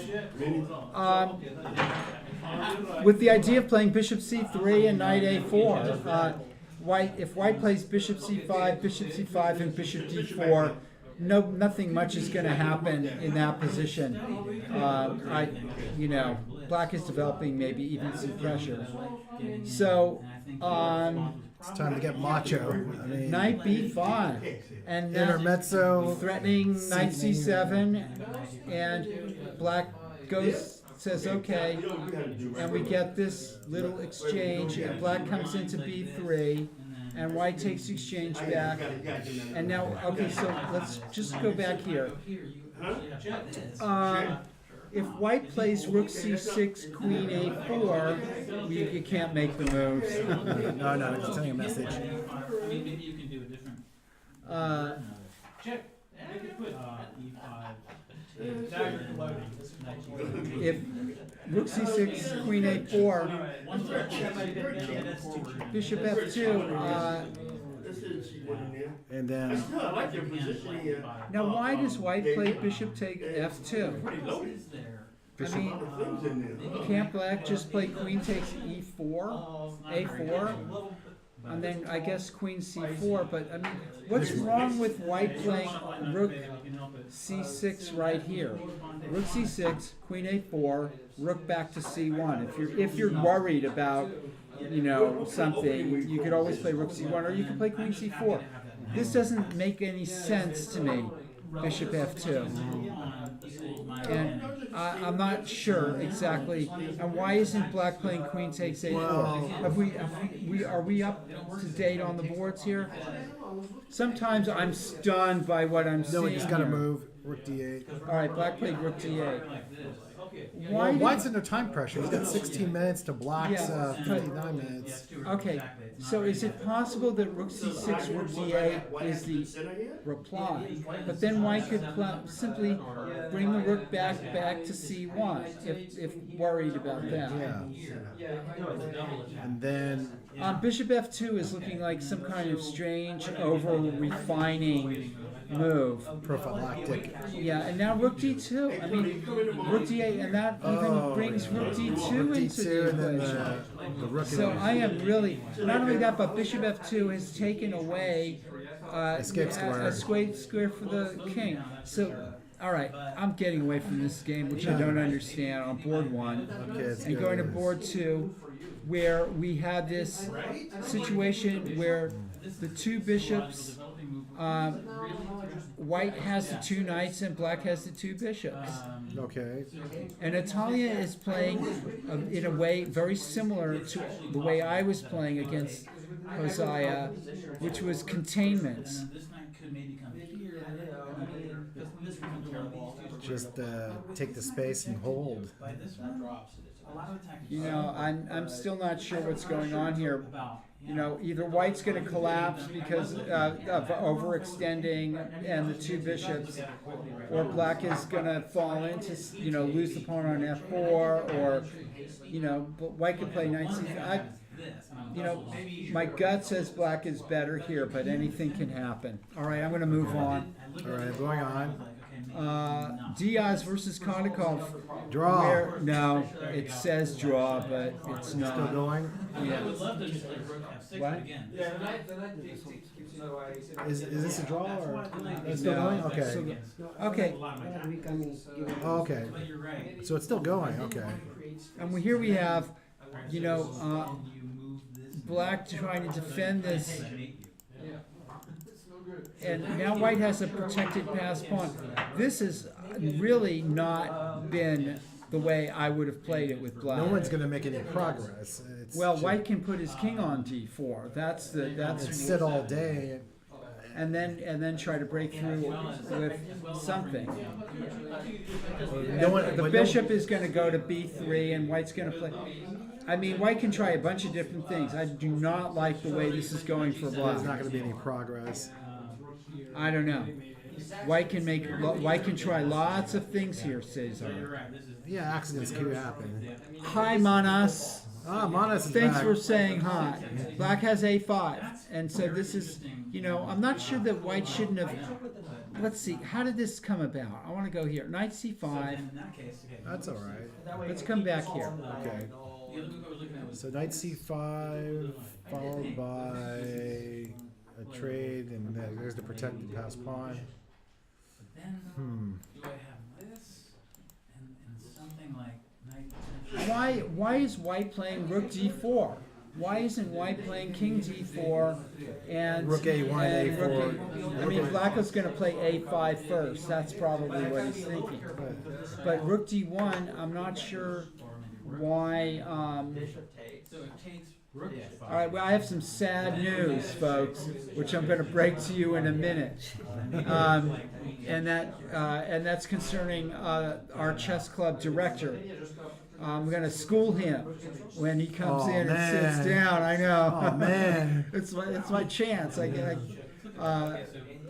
Let's take a look at this though. So if black plays a5. I'm not sure what's going to happen. yeah, a lot of Pawn things. takes pawn, king c5. That doesn't look right. There's all kinds of fun stuff for black. Conrado. But here he is. Yeah, here. Abel Telementus. All right, Abel, we're gonna. I'll sit down, but let me get. Okay, actually, Abel, I'm gonna take a quick break for 3 minutes. I need to. I've been going nonstop for a 3-minute break.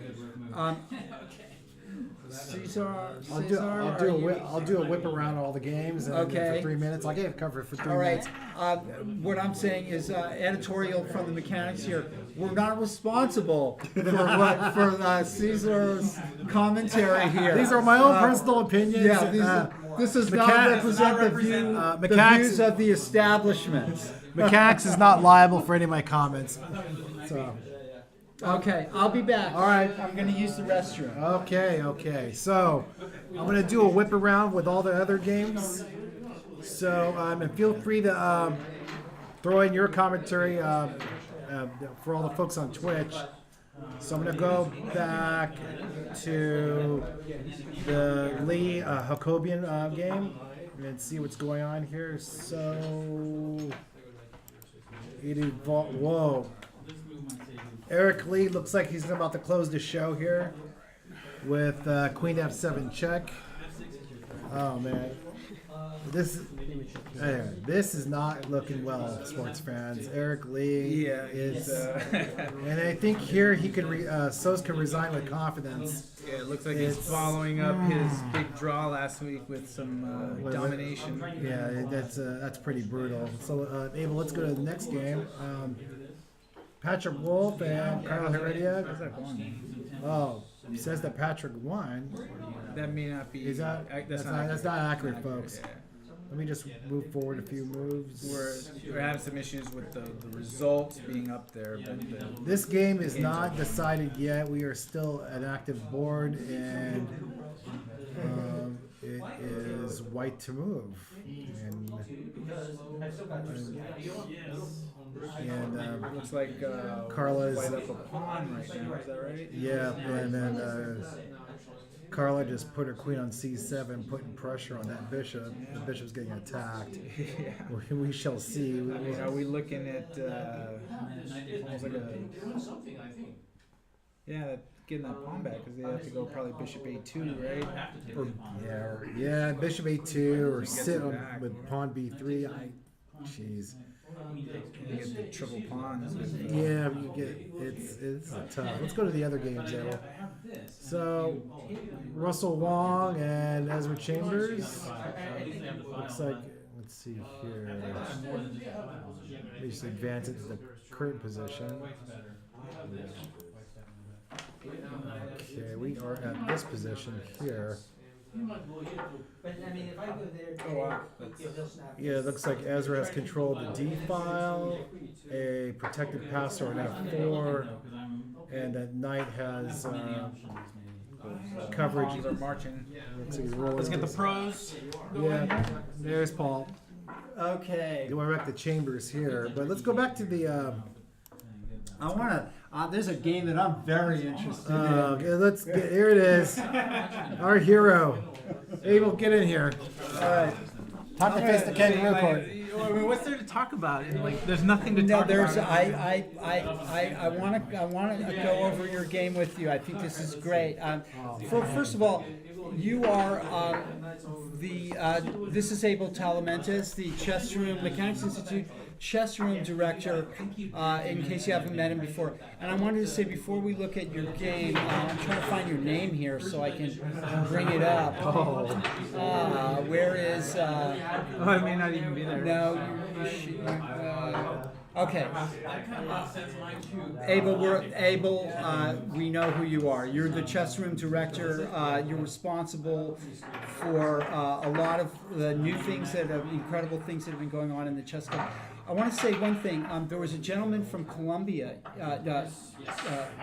Chile, here just a few minutes ago. I met them actually in the hallway. And what he said to me was, in essence, was that what we're doing here by broadcasting these games is fulfilling the dream of many chess clubs, which is to show their games as they're being played. And providing a little commentary, and I think we're setting a kind of a chess for the people, kind of a groundbreaking idea that a chess club, you don't have to have 10 boards. We have a lot of resources here at the Mechanics Institute that a small chess club might not have. But you can provide commentary, you can provide a couple of DGT boards, you can find a master in your community to provide some commentary, and you can get on social media, as we have done, and promote your club and interact with the wide world of chess. Yeah, one of the neat things too is even the DGT boards compared to what their value was a few years ago, they're making them more affordable. Actually, the very boards we're using here are kind of the more affordable version. And I think this is the way that chess clubs are going to go, and I think we're really setting an example. I'm really excited because I think what's happening is that when the games are brought to the community, to the people, I mean, these are all players that the community knows, and now they get to see their games, and not only see their games, when they come inside and talk about it, they get to know a little bit about the player personally, and people are really excited to watch the games. And I just finished a game myself, and I looked at my phone after, and Kostya Kavutsky texted me, said, "Hey, I see the games on Chess 24." So I think people are really excited to just watch the action. It just makes it a community thing, and I think this is kind of, we're setting the example of what chess clubs are going to be looking to do. Because as you can see here, I mean, you look at everyone around us here. Everyone is following the games, even inside the room. I told them to shut up a couple of times. So they get a little loud and excited. That's not such a bad thing, but even inside the room, the players themselves, we have it on the big screen, the 10 games. People are watching the games inside the room that are going on in there. Right. It's just a community feeling. It's really exciting. Yeah, there's 53 boards. I've mentioned there's 53 boards going on behind us. Also, this is we're recording the games also on our website and sort of providing a model of how a chess club can people can communicate with their chess club. The thing is that even us doing this, and we were talking about this a little bit earlier, is there's a lot of trial and error, there's a lot of mistakes, there's a lot of glitches and things that go wrong, and it's just persevering through it, and then letting the community know that we might make some mistakes in this, but the goal is always to move forward. And one thing that I love about our club and our chess community is that they look past the mistakes, they move forward along with us, and now that kind of we're experiencing the benefits and the success of it, you know, they're experiencing that success too, and it makes it, you know, one big team feeling, right? And it's a great thing. You know, nothing's a failure. Everything is a learning opportunity, and you know. Absolutely. However, you made a move that was a failure here. Yeah. No, this is kind of an interesting point. I'm not sure about before this, but you had a real chance, I think, in this position to sort of look at the game in a different way here. I think if you played D5, which superficially kind of is an active game, but it's actually blocking your own. I actually thought about Bishop E6 with the idea of moving the pawn to D5. Then moving the pawn to D5. What I was looking to do, you know, it doesn't look sane, right, to move the pawn and block everything. I wanted to get my rook to D4 and then move it over. That was kind of the idea behind it. You know, it didn't work out, but I was contemplating Bishop E6 right here with the idea of pushing D4. I don't know what you... Okay, or D5. Right. My feeling is that your position's in a crisis, a bit of a crisis here. You're a pawn down, and your king is not safe. And F4, and with the possibility of the black queen swinging over to H5, or another F4. thing I thought about, another move that I thought about briefly was Queen C3. Okay. Looking to trade that queen off and then open up the file. Okay. I like that idea. It's possible that black could avoid the exchange of queens by playing queen D6. And I think I'm a pawn down right here. Right. But this is what I wanted to say. My idea was to play queen b5 and force the trade of queens, and then you're entering a position where you are a pawn down in a bishop of opposite color position, and the threat against your king is kind of nullified. Let's see what happened in the game. That was my idea. I haven't gone over the opening. You know, and to be honest with you, you know, I'm reckless in my older age. I thought about simplifying the position. I knew I had opposite colored bishops, so I would be, you know, essentially playing for a draw. Okay. There was a commentary from somebody that knows you, and she said, "Good evening, guys. Able trading queens? No way. No way, Jose." And the thing is that she knows me pretty well, because as I'm saying right here, I knew that if I traded queens, I'd essentially be playing for a draw, and that is just not my. You know, Okay. I'd rather. You know what? I've played for the loss many times myself, so I know exactly. I essentially ended up playing for the loss. Okay. I've done the same thing. Well, let's see what happened. Where is my board? Oh, here it is. So, you played D5. It got interesting, I think. Okay. I'm curious to hear. Yeah, I didn't see much of the game after this. This is what I thought. I thought black had a good game here. Just to try to get to 7, I mean, because B4. Okay. And then I sacked a pawn there. Right. Still, your position is still unstable. You know, a little bit. With the possibilities of playing F3 check and kind of. But on the other hand, it's not that easy. There wasn't like a knockout blow there. You know. Okay. I just thought now that there was opportunity. I thought there might be opportunity in this now that I opened that up. Right. Okay, so black strikes the first blow. Maybe rook b3. Oh, that hangs the bishop. Exactly. With check. Check. Right. What I think is occurring here is that your position is more vulnerable than his is. That's definitely and true. that's kind of what's happening. Let's see. That looks like the first blow. Yeah. And now you're 3 pawns down. I'm 3 pawns down, but I'm thinking, you know, you're hoping. Yeah, I'm hoping for a haymaker to land. Okay. All right. Yeah.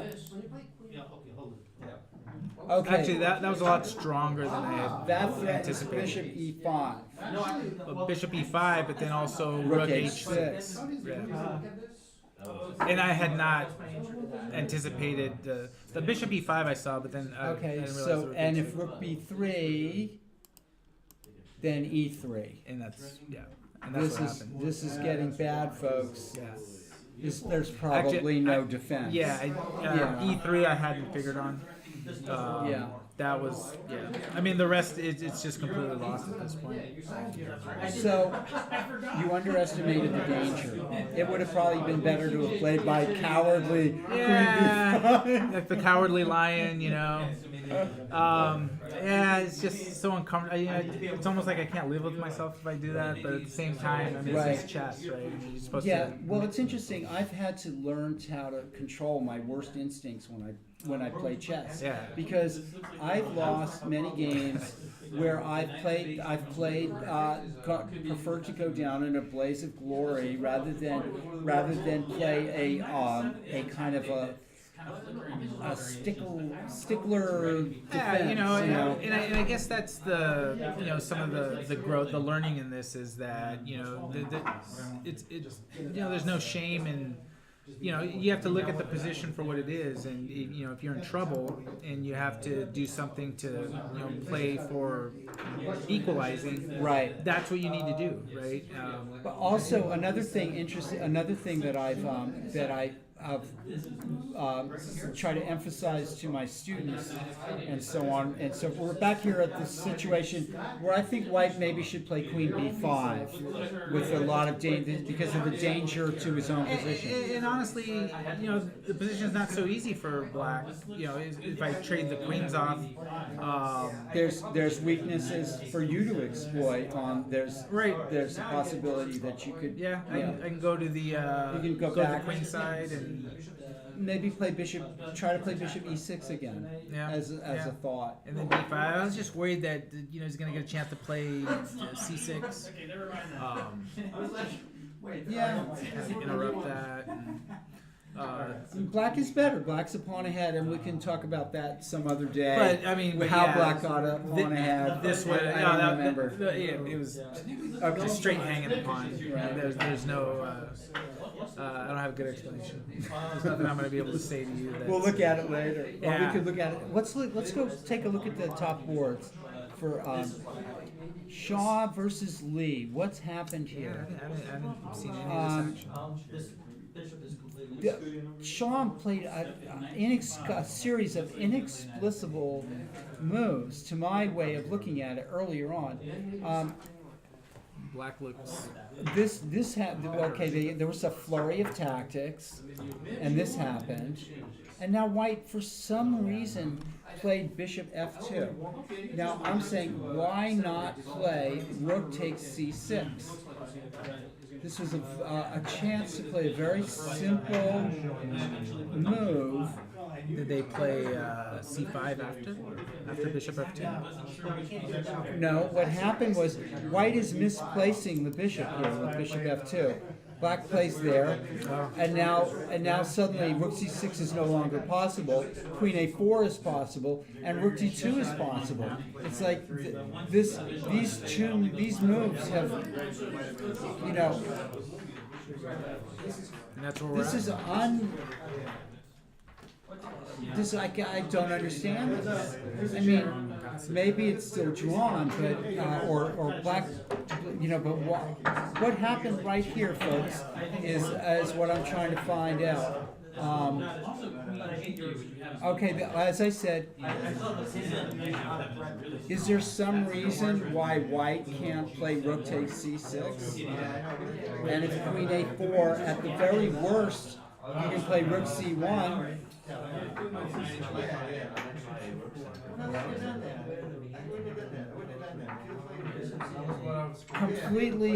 Completely at a loss. Here, these are, I'm entitled to, in fact, the way you become a stronger player, is just to say, what are you thinking? Why? This is what's right in front of my face. Why can't you play rook c6? If you can't figure it out, then you're making progress as a chess player. It seems like a complete no brainer. This is very bad. Bishop f2. Rook d8, bishop e1, and white just drifting, losing a pawn. And whether this can be held or not is another story. All right, so let's go to the next game. Natalia Sodikova. This was a sharp game. This has been a sharp game. We left it here. We thought black was better because of the potential of the two bishops. But white is doing what she can to and this is also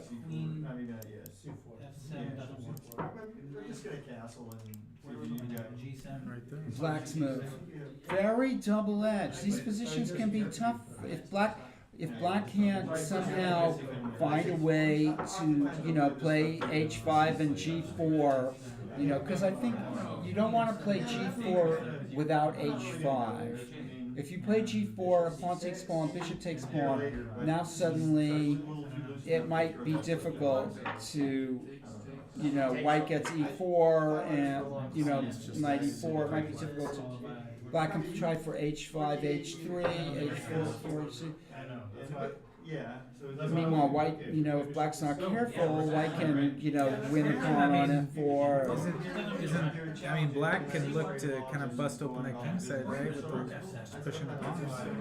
Or the queen side, b5. If the game opens up, I'm going to like black's chances because of the two bishops.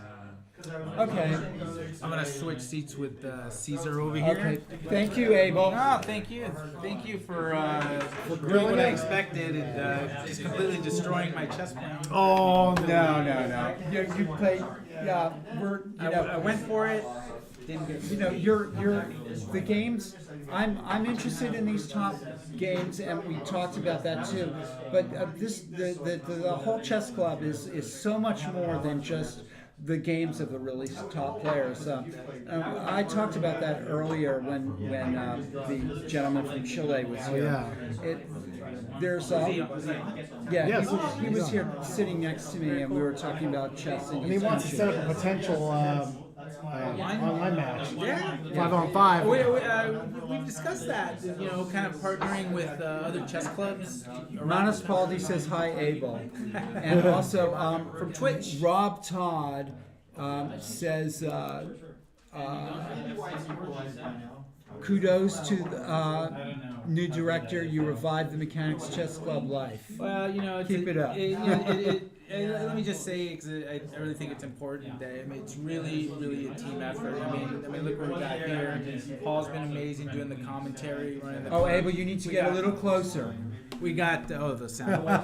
And we got Caesar is over here, club member, player, providing commentary. Juan Sendejas is pretty much the engineer of or producer. Producer, yeah, everything. I mean, we had Natalia that the one day gave like outstanding commentary. It's really a community. It's a team effort. Every broadcast has been different.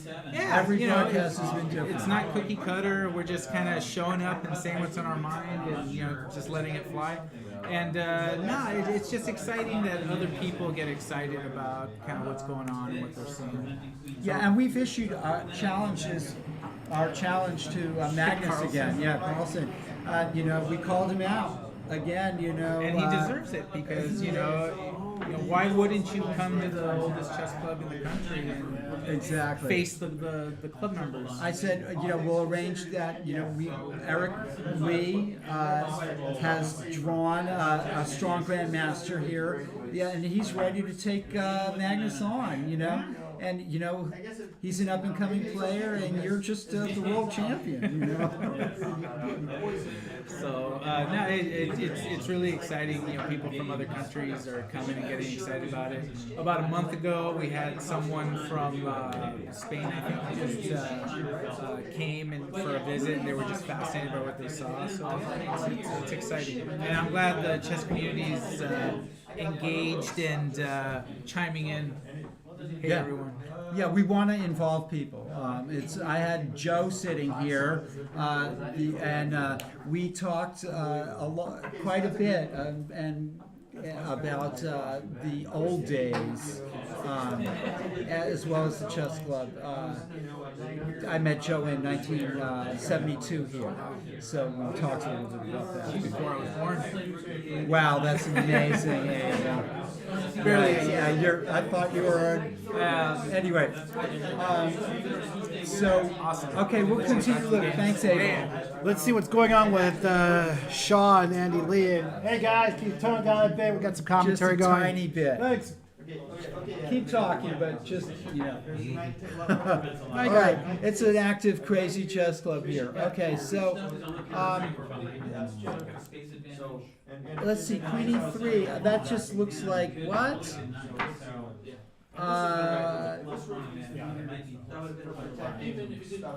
What was the last move? Queen A6. Queen A6, Queen E3.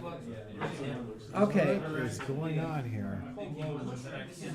All right. If I'm not sure, if Black maybe didn't find a way to hold on to either pawn, is setting up a. I mean. Just picked up the A pawn. Now Rook B2 is even possible, and then Queen F. No, Rook B2 is not possible.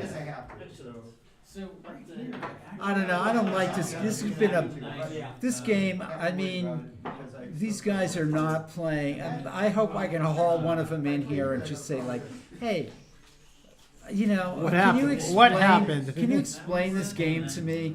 It just doesn't make any. Some of these moves don't make any sense.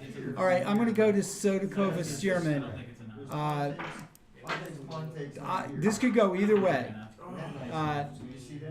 Hosea is ahead on the clock by 11 minutes to 37 minutes.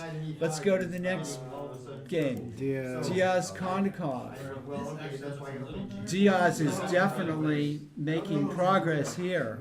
I don't even know how this happened, but let's find out. I think we were here, and then Black played there, White played back. Okay, I guess there was the possibility of Black playing A5 here. I'm not sure why that didn't happen, but you can analyze that at home. Bishop C8, Bishop B3, Rook D7. Black's decided to just hold down the fort by looks like misplacing his own pieces.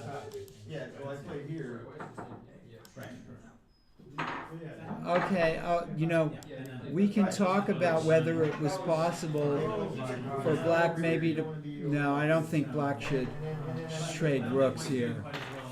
This is. Oh, it's starting to. Black. Now Black stabilized the position. Okay.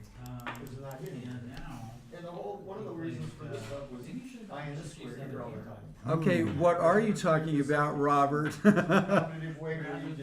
Okay, so Rook E7. I mean, White's going to play Rook F7 now, maybe? Block the. That was Joe. Oh yeah, that was Joe. Yeah. Joe's catchphrase. Okay. Yeah, well, we're going to do a lot of that. Okay, so White did play Rook F7 as I predicted. No. That pass pawn on C5 is going to be the decider, because Black has the bishop and the king blocking it for now, but all White has to do is win a pawn on the king side, and this is going to be, I don't know. I mean, this might be a draw, but it's either a win for White or a draw. We'll find out later. Let's go on to Eric Lee versus Sos. This game looked like it was almost over a little while ago. Back here, very nicely played. We were looking at knight e8, knight f7, but I have a feeling knight c4, and the way that Eric plays this this looked just crushing, and black is Abel and I thought this was over, but okay, but that's a good move. Now, C4. Black buys himself time to block the E file. The only way to survive here. But if this is surviving, this wow. Lord. Trade down, and then we have an endgame where I'm down a pawn. Whoa. I mean, really? Oh, that's the end. Well, I mean, if I take, you take. Okay. That's it. It's a wrap. If King H5, Bishop F3, it may not be made on the board, but it's just as bad. King H5, Rook H3. And he Bishop can- F3 check is even it's is even perfect. better. Somebody call a doctor. Okay. Oh, there it is.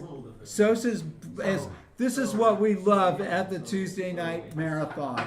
He's just playing it out. And Juan just gave us a thumbs up.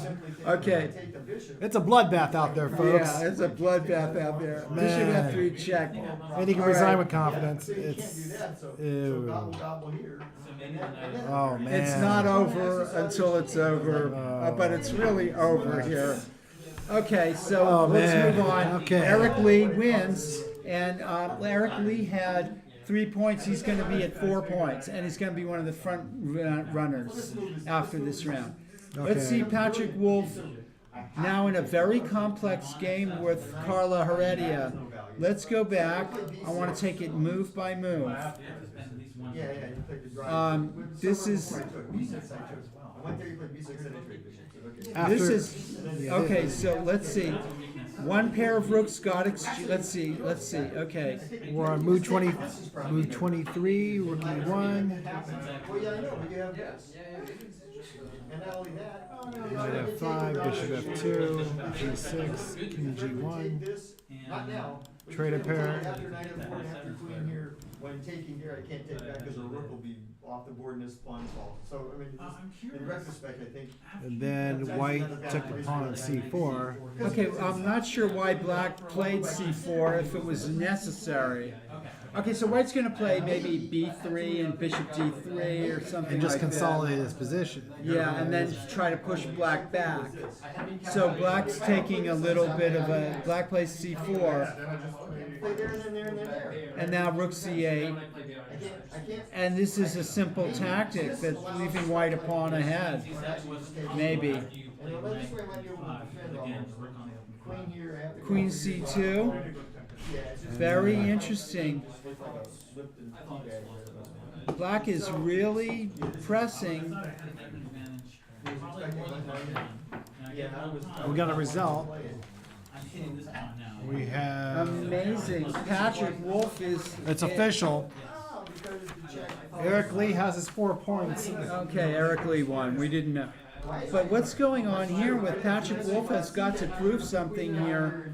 All right, so probably bishop takes knight, rook and knight g5 and rook d7 or something. But I mean, is black going to end up with 2 passed pawns on the queen side? I mean, I'm not sure what's going on here. And Carla is playing a very tough game against Patrick Wolf. Not having an easy time of it. But again, let's go back and just play back over these, Patrick's game here, if we look at it as a kind of a whole. Okay. I'm gonna go back to here. All right, so I'm going to go back to here and play the moves out really quickly because I want to just show you that although white may be doing fine here, there's a kind of a maneuvering on the back row. There's a little bit of a, shuffling back and forth. I mean, There was one other thing to get, like, one night takes when my queen was here. Which was in this position. and you're left with this. So, is white better here, or is white looking for a way to draw? With Wow. this is really Well, white this is not. Yeah, well, white's plus is that rook on the open D file. I mean, white has ambitions for queen D, white- queen white's- D8 and trying to maybe trade that bishop on b1 off with a knight and f5 and try to tickle those pawns down. It's tough. I think White's going to have to play bishop f5 and then rook down and then knight g5 and play try with to get in on that way. Yeah. Hey guys, again, hello everybody. After night F2. Hello. Can we just lower it down? Let me be the loudest voice. I want to be the loudest voice in the room. I mean, I'm finding my voice, but that's okay. I can do that. Thanks for, we're going to get Caesar put it this way. in the... Yeah, keep going. There Good. you go. You can see all the Now people I'm going off over their the- games. Right behind us, we got people Well, going over their we need games. to widen your lens a little bit next time. Or move it back. Maybe by moving it back, you give us, it's maybe a little too tight. In fact, moving the lens back lets us gives us a wide view of the room, which we like as well. So if we just move the camera back a little bit, but we're doing okay. We're doing okay now. Wait a minute, we just had some action on the, All right, on the game. just what I expected. Bishop f5 and knight g5.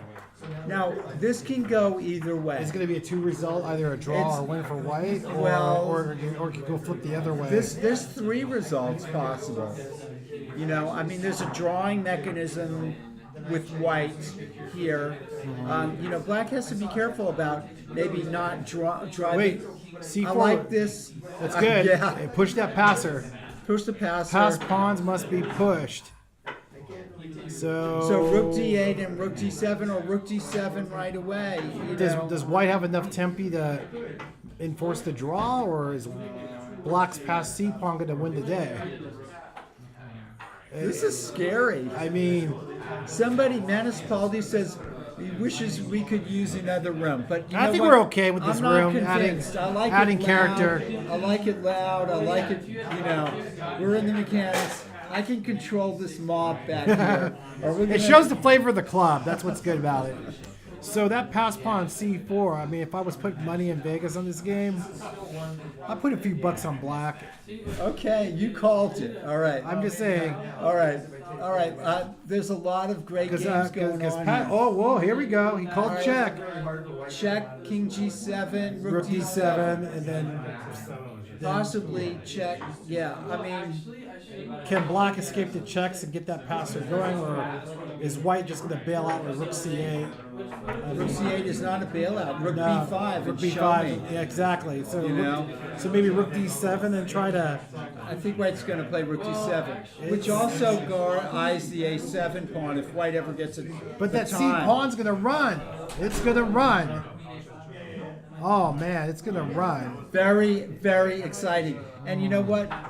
Okay, Manas says the computer evaluates this as equal. What engine are you using, Manas? What engine? Don't shout into Oh, that. sorry. mic. You're going to deafen our audience. Sorry. Yeah, if this goes into, we're good here. We're good here. And so. He says he's using it. Chess 24, which by the way is a stockfish, right? So I mean, that's what I would say. This is dynamically balanced. Let's go to the next game. Russell Wong versus Chambers. Chambers closed it. Is he closing it? No. Every game is up for grabs here. We were back here. We were way back here. Okay, the bishops got traded on d5. Okay, bishops got traded on d5. White took with the rook. Let's go back. Could have taken with the pawn, but took with the rook.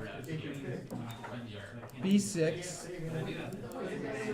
This looks great for black. And look at this. This is, okay, I'm saying, this looks great for black. That means this is the time for white to do something like this. Terrific play.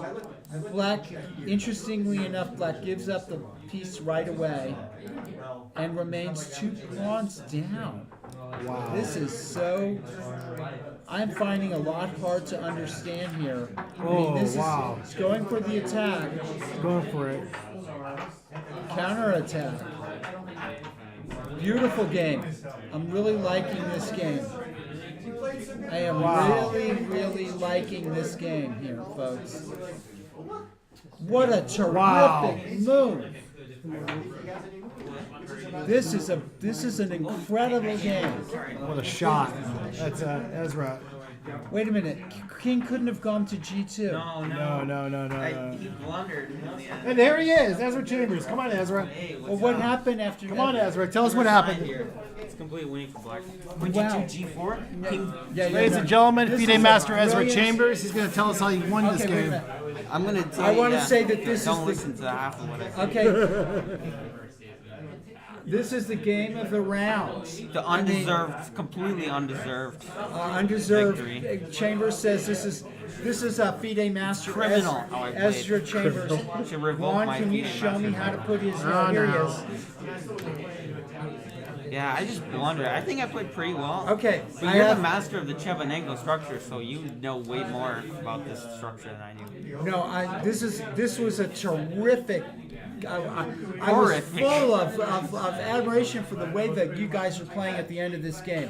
I just like tried to play tricky because like This was I beautiful. talked about a drop persona before the game, like tricks, saying it's a resilience. So I tried my best, and I guess Okay, it I want to turned go out. back here. I'm not too interested. To the opening.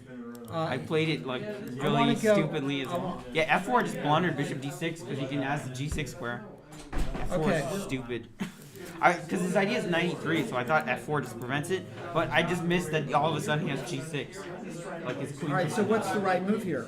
Maybe knight f6 or queen f7. Knight f6 makes sense. Queen f7 because of 93 f4. Well, wait a minute. Now, if knight f6, bishop d6 might still be No. possible. cd6, rook d6, knight d4. And especially when Very He doesn't nice. have g6. Knight d4. He doesn't have g6, and I for some reason my brain didn't adjust. All right.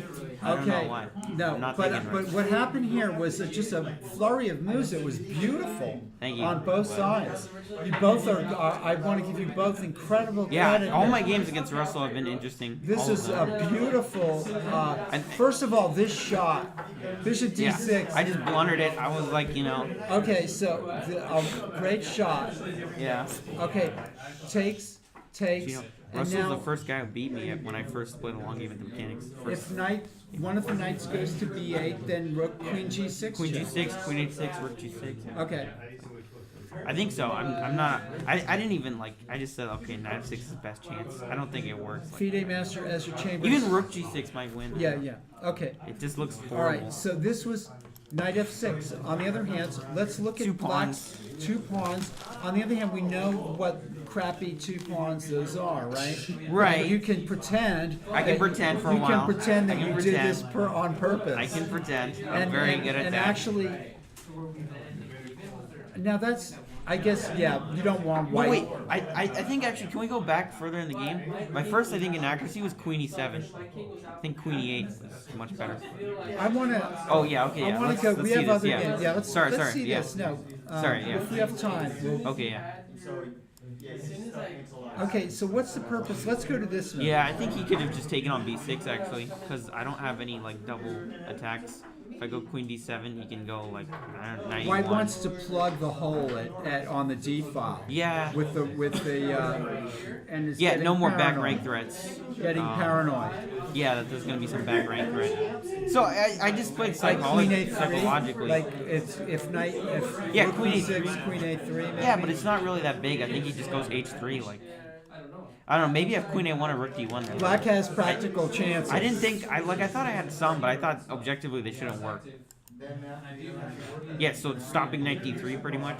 Right. Otherwise he I clogs mean- it up.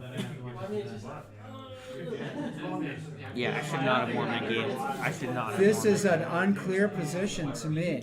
Yeah, but mean- still, the fact that I blundered bishop d6 is just King g2. Yeah, but now I have What's the necessity of that? White is he's trying to scared place of these. queen d7. Yeah.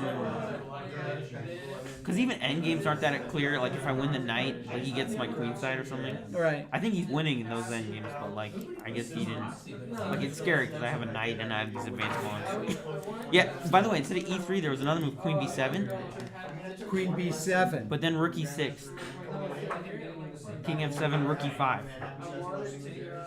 And then if I go Wow. if I go E3, I think he has F3. no F3, maybe Rook D2, then Queen F5. Oh yeah. There's some move, yes. Okay, I think so Knight what F3 about and then Queen Queen F5. B7, And then Rook E6. Rook E6, King F7.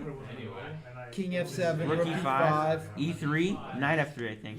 E3, Knight F3. And then Queen F5 next. And G4, I think he just gets too many pawns. Like maybe not. I'm not sure. It's unclear. I had to go for either E3 or Queen B7.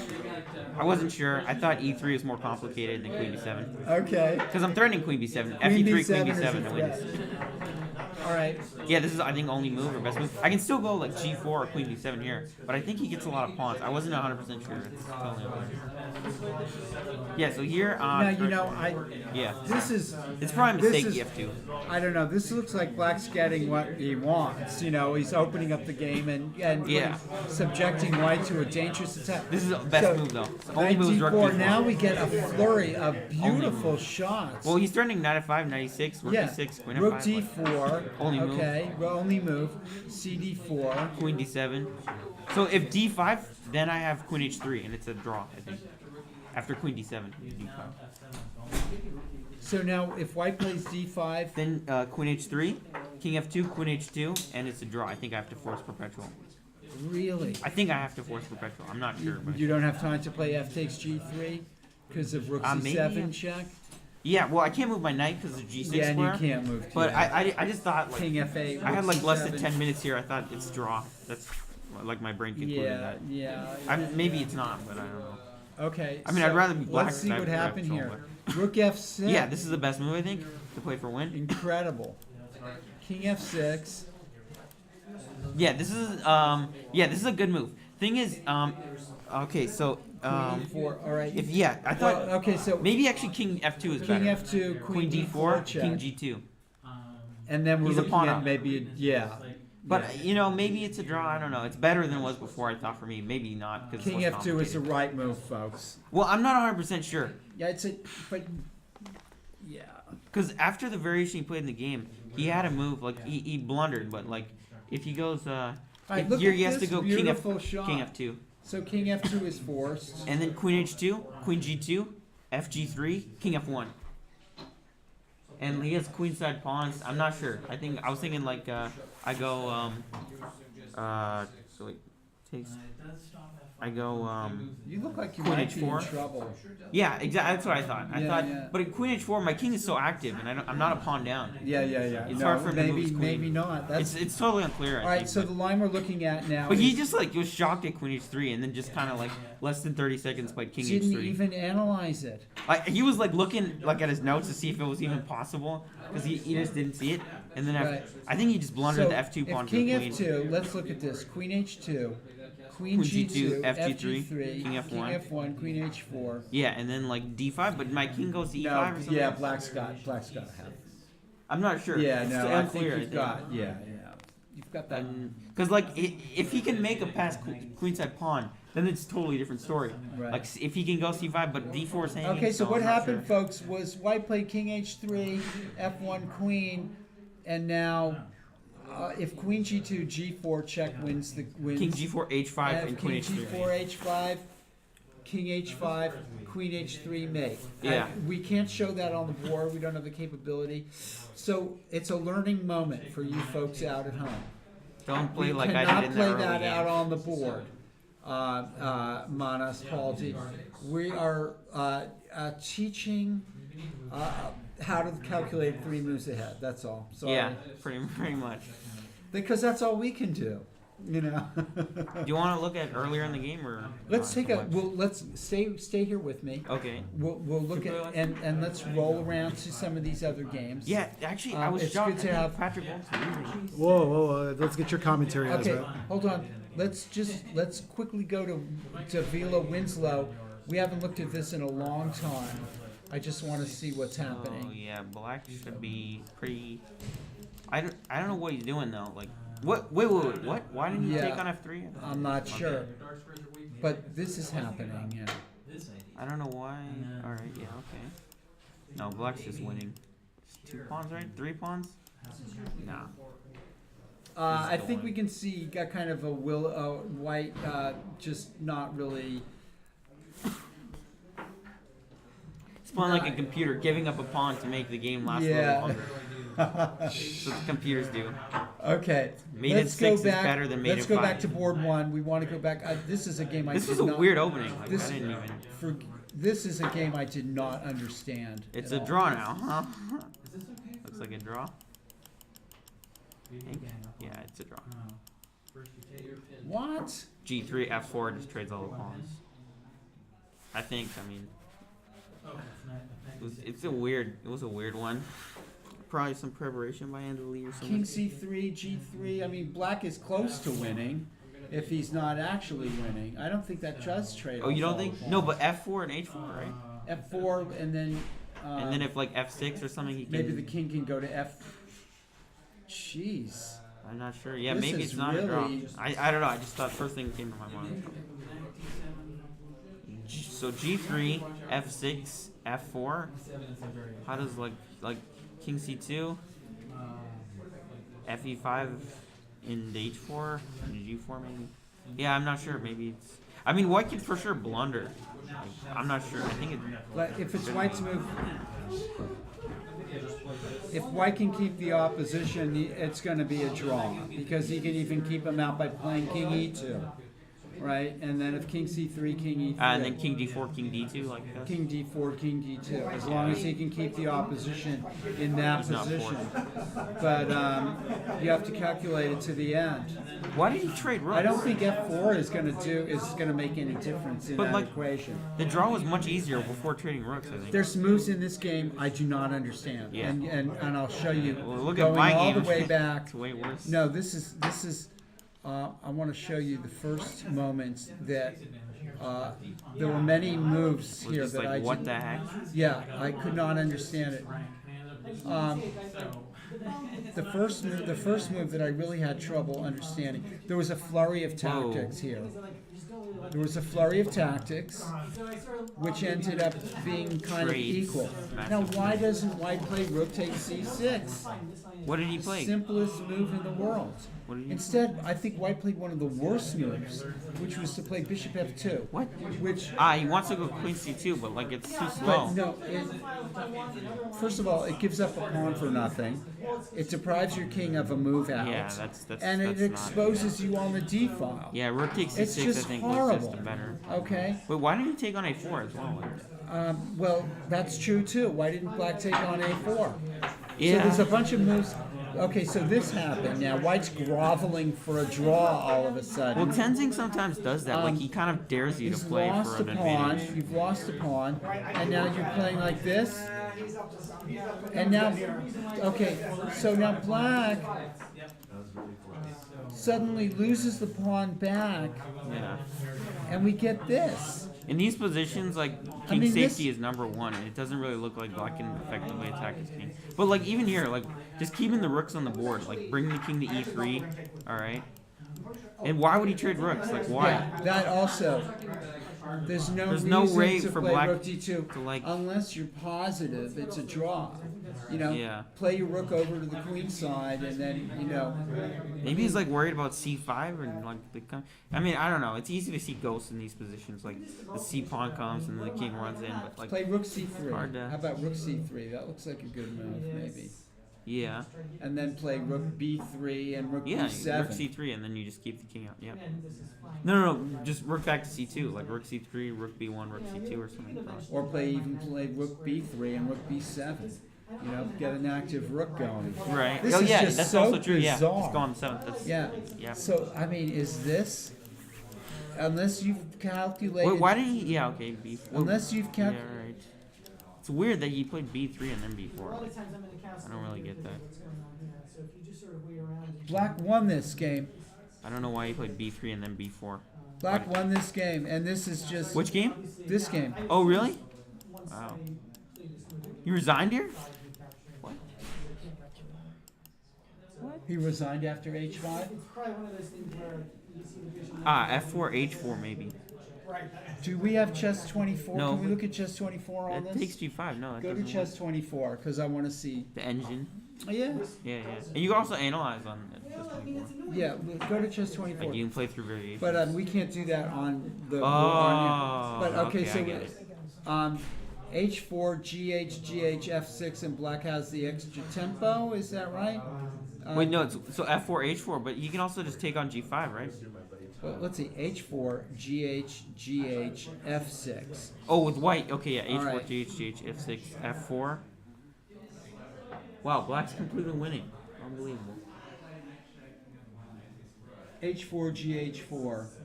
So H4, G. Let's look at it. Let's figure it out ourselves. This is an end game. Can't believe black's winning. We're FIDE masters. We should know what we're talking about. So white plays H4, GH, GH. White needs to play F4. No, but then F6. And if FE, F5. If Black F5, just- then Black just plays King C2 and comes and C2 and comes in. there's no wait. King C2, King E2. How does he come in? Oh yeah. Okay. So H4. Maybe King C4. Yeah, Yeah. King C4, Yeah, taking the and opposition. then King D4. Yeah. Or King D3. King E2, King Yeah. C4. Well, then what about King E3? What do you What mean? are we missing? Oh, Right. King E. Okay, wait. So wait. H4 takes. H. F4, F6, I know. Don't laugh F5, at us at home, folks. F5, King C4, King E2. F4, F6, F5, King C4. What'd you say? King C4, King E2. Right? But no, then No, King then King D4, D4. and then King D3. Right. Okay. That was just weird though. Like. This was. I mean, I'm gonna saying go this back- after the I'm game gonna I just go played. back So a few moves. I just want to when go did it back. start being lost? Was it, I guess there was a pawn. There was probably a pawn ending draw. Like, probably like missed one forced move. Yeah, I see. Folks, I'm going to put this position back at home. Oh, whoa. Where did you go? I think it was like right here. It was draw. Yeah, after King B4. Yeah, here it's a draw still. All right, so white had a draw here by playing G3, G4, or King C2, according to the computer. So wait, G4, King B3, King D2, King C4, Maybe not. King E3. King E3, just. I don't know. It's weird. Does King E3 make any sense? I have to study endgames, but frankly, I have to study every part of my game. Especially after this King game. E3 seems like a bad move. I wish I could have Andy Lee in here telling me what the heck is going on. Yeah. And all right. Okay, Stearman versus Sodakova. What happened in this game after Rook D2, Queen F5, Queen E4, Whoa. King G6? Yeah, in the endgame, this is not good for white. Two bishops, weaknesses. This is very not good for white. Bishop E5 is kind of confusing. Well, the Rook it's pinned. Yeah, but like, what is the H5 threat? Is the threat H5? Wow, that's pretty cool. Black might be threading Yeah, H5. exactly. And H5. What about H5 here? Could Black play H5 is what we're asking, folks. Maybe C4 he was upset about. Possibly, and G4, B5 threatens. Okay. Yeah, so and white now plays they this. close it. But Black plays this. This pin here is too much. Yeah. So Natalia, Active king. let's see what the end of it is. Yeah, the pin is also too much. And resigns. Okay, I don't blame her. There's no Yeah. way out of this with that. Rook With the C3 piece. or like. Horrible. Even just pushing the B pawn looks winning. Like, there's Alright, so- too many winning plans. Let's go back to here, No, actually, yeah. In this game, or like, maybe go back to. I think, here. yeah, they played the wrong strategy for white. But I played the black side of this, so I was like, I don't know. I tried to play for F4, F5, but I mean, maybe White has to play something like G4 here. I think white has to no, like then- not then- trade queens here. Actually, like, maybe. then Queen takes Queen, Knight takes Queen, bishop d5 and you lose. And you lose a it. piece. Oh no, rookie one still. But still, you feel your black's gonna- Yeah, no, black is at least fine. No, like I think queens have to be kept on the board here, like queen e2 or something. Because like the king on g6, it's Black is great just in that better. game. Like, yeah, I don't know. Conrado. Did he win? Or did he draw? He won. Yeah. Okay. Yeah, he likes. Yeah, this endgame. Tomkowski This endgame. structures. This was another poorly played endgame. I hate to say it by black. Ah. Oh. Very. Look. Okay. So. Yeah. Yeah, Conrado is very resourceful. And he just won material and then just did everything else correctly.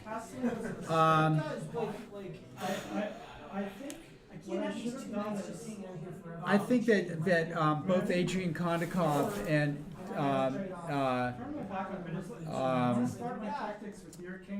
Tenzing Shaw need to take a close look at their end game here. This was terrible. Yeah, well, I and think there was everyone some really should. erratic form on the, especially on the top board, where White seemed to just overthink his position, and really did not need to lose this. He didn't need to trade rooks. He didn't need to do a lot of stuff. There was all kinds of mistakes made by White in this game.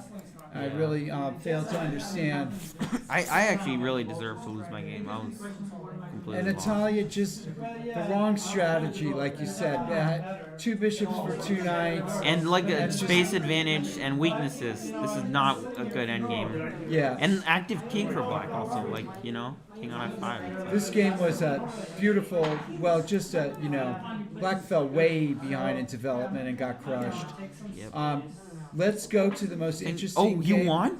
Why No, won? no, You no, lost? that's that's pre-written. That's a mistake. Yeah, okay. Okay, so we're at Patrick Wolf. Even here it's unclear.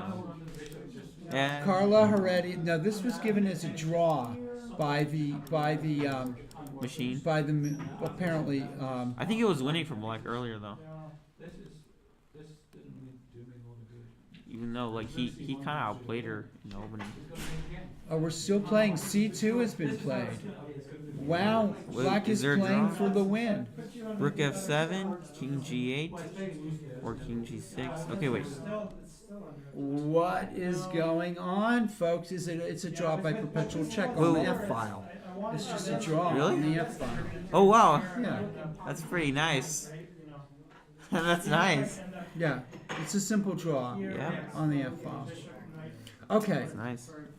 Patrick is not going to let Carla queen her pawn. This has been quite a tournament for Patrick Wolf after 25 years. It's not so easy to get back into chess. People Unless your name is Bobby Fischer. Yeah. And you just crush anyone no matter what. But Patrick Wolf, he was a non-second against. What is that? He was Vichy a non-second against Kasparov. Is that true? Yes. I did not know that. No. Wow. We're talking about Patrick was a young, highly booked up. Yeah. Two-time U.S. chess champion. I didn't know he was on second. Wow. And was an on second at least once, and perhaps twice. Wow. In world championship matches. So we're not talking about a slouch here. A legend. A We're great talking about a result legend. for Carla, who played very aggressively the whole game and really took the fight to Patrick. I think he like. Patrick is going to be in here in a minute, probably. So do you want me to show like some of my game before, like the opening or something? Yeah. Let's have. We're gonna. This is the last chance we have of seeing Ezra Chambers before Patrick comes in, hopefully, or Carla and Patrick, maybe, or neither. We'll see what happens. Yeah, so I was actually expecting e4, but okay. I tried to play this Nimzo Pierce defense.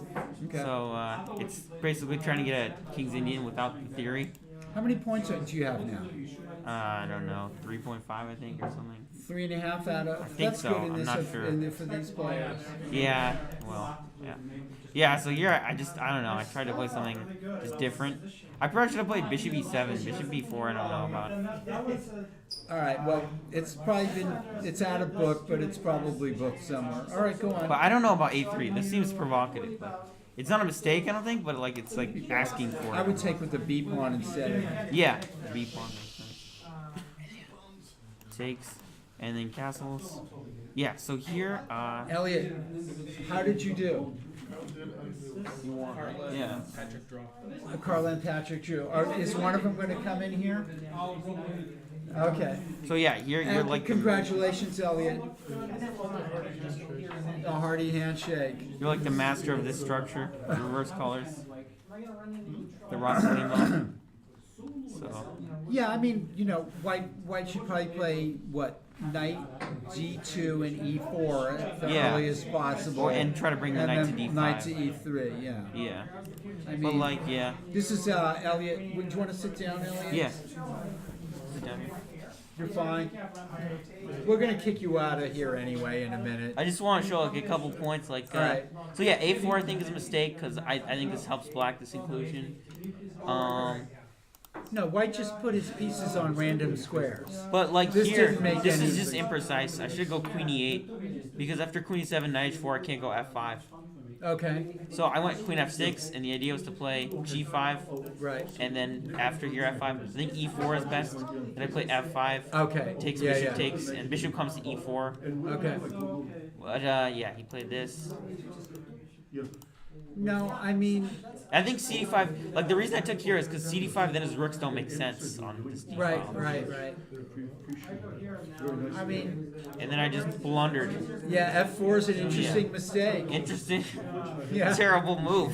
No, I mean, Yeah, Not Queen really. F7 or Knight F6. it's So yeah, that's all I want it's to say. hard to be tactically aware of our opponent's chances. That's one of my biggest weaknesses. Yeah. All you guys, So- learn how to crush me. Try a little bit more prophylactic approach. Yeah. Says the old man. That's what I'm gonna try to do. Oh yeah, there's Okay, here comes Carla Heredia. and Patrick Wolf. And Patrick Wolf. I'm gonna let them both sit down. Dude, you want That would be cool. or, yeah. And I'm willing to get up. Before I do that, let's change it. One, help me change.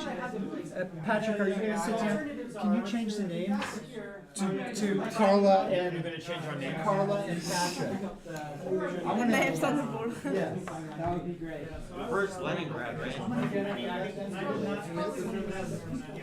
Reverse Leningrad, right? Yeah, I just figured, what the hell. Yeah. I knew she'd prepare for me, so I'd just do something else. That's what I was Oh, trying you to know, do. Nick told you? No, Abel told me. Dude, He didn't say what you prepared, you just said you were preparing. So I'm I like, will okay. never tell again able that I No, prepared. you can't trust it. Yeah, I know now. At least you're not giving away your preparation. I mean, I prepared E4. So I spent 2 hours preparing for not playing. Well, I can't remember what I used to play anyway, so there's no point. Bishop G5 Knight over, right? I don't know. I had a good position for a while, and then I just played terribly. And then she got Yeah, it. but that's not our game. Ese no es. That's our game over there. Ajá, es el que estoy a. No, yeah, that's not. Yeah, there you go. So you want to say what we have to do?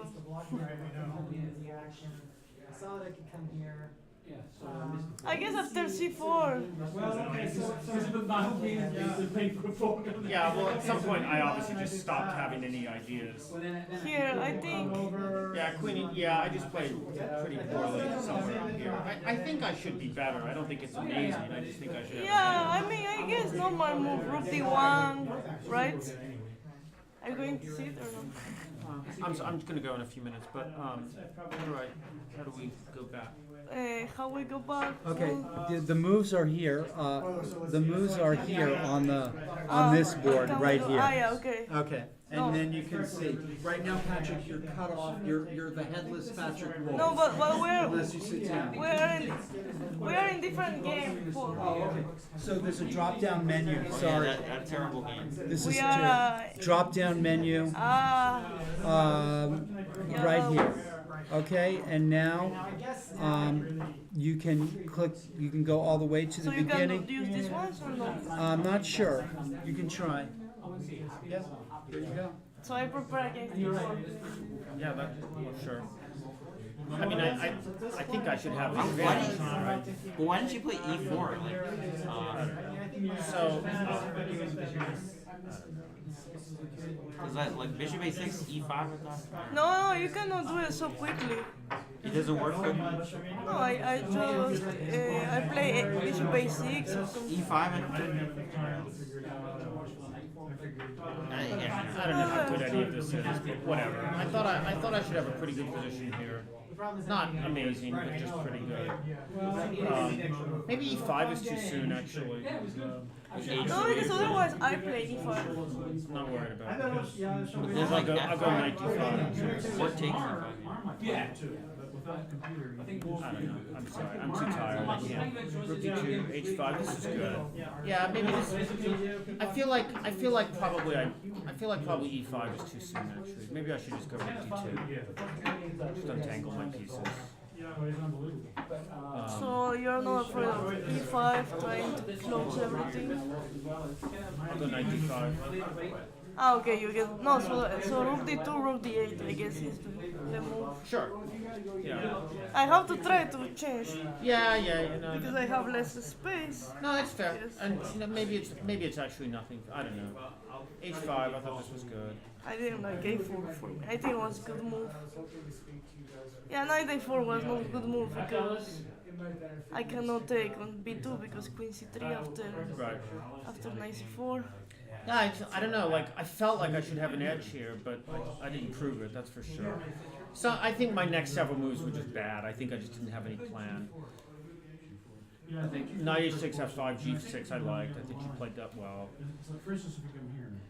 I think, yeah, I mean, I probably have nothing here. And now, I think, now c4 actually, maybe I'm in a little trouble, I don't know.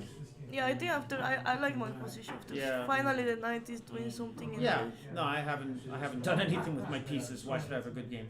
So and then this just sort of. But I thought bishop a2, queen c2, and then bishop b1, right? And then Yeah, I should. Yes, I should play bishop b1 probably, and queen b2. Because I mean, okay, I'm not. No. I honestly at this point, like, I just forgot in this position. I just forgot that you Bishop had bishop b4? b4. Oh. Yeah. No, yeah. After that. No, I literally just forgot you had bishop b4. Like I had actually seen it and I forgot. But no, you obviously you're much better here. You should win, I'm sure. But So it's not completely over. So I guess here I Yeah, can and play bishop- knight e7. Knight e7. Knight where? Knight e7. Sure. You have to play bishop e4, Yeah. and then I guess kind of regroup knight c4. Right. No, that's exactly. No, you should play. I mean, I saw that you could play bishop c5. I hadn't calculated it here, but I knew I was going to take and rook and knight g5, and I thought I had good chance. Like either I was completely lost or I had really good counter. No, I calculate the. No, I understand, but you But just I don't know, you like I mean you. So I saw until here. I saw c2, rook f7, but it's like I have the tendency like try to calculate, you know, like computers, straightforward. Right, and then I feel there is something, but I also my the way I calculate tells me, oh, if I don't see how you make a draw, I should go ahead. But I don't know what is the limit that my intuition should tell me. Okay. So my answer to you is, I mean, I thought maybe bishop c5 is the best move, but it's really hard to play because it might actually, it could even lose. It's probably a draw, and it is a draw. Because I thought here like 20 minutes. Yeah, I know. Trying to. So this is the one thing that gave me some hope. I mean, if you just sort of play normal moves, Yeah, knight it's e7. not over, but it's. Knight e7. Well, knight c4. Knight c4, but then. I go like bishop e4. No, knight c4, bishop e5. Same thing. Pawn takes. Rook d8, king g7, knight. Well, you have bishop f8. Yeah, I saw that one, but I didn't want to have the bishop there. No, But I I'm taking on understand. b5. Yeah, I understand. Well, anyway, I'm awful Okay. sorry. It's a good game. I'm super Sure. tired. I have to go. Okay.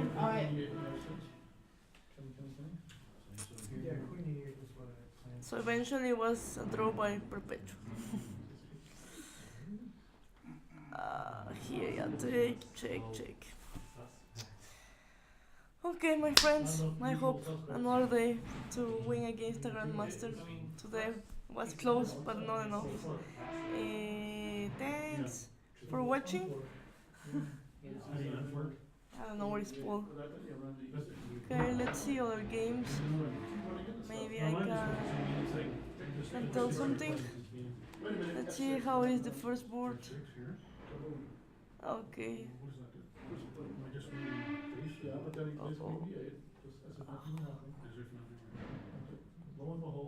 Mate?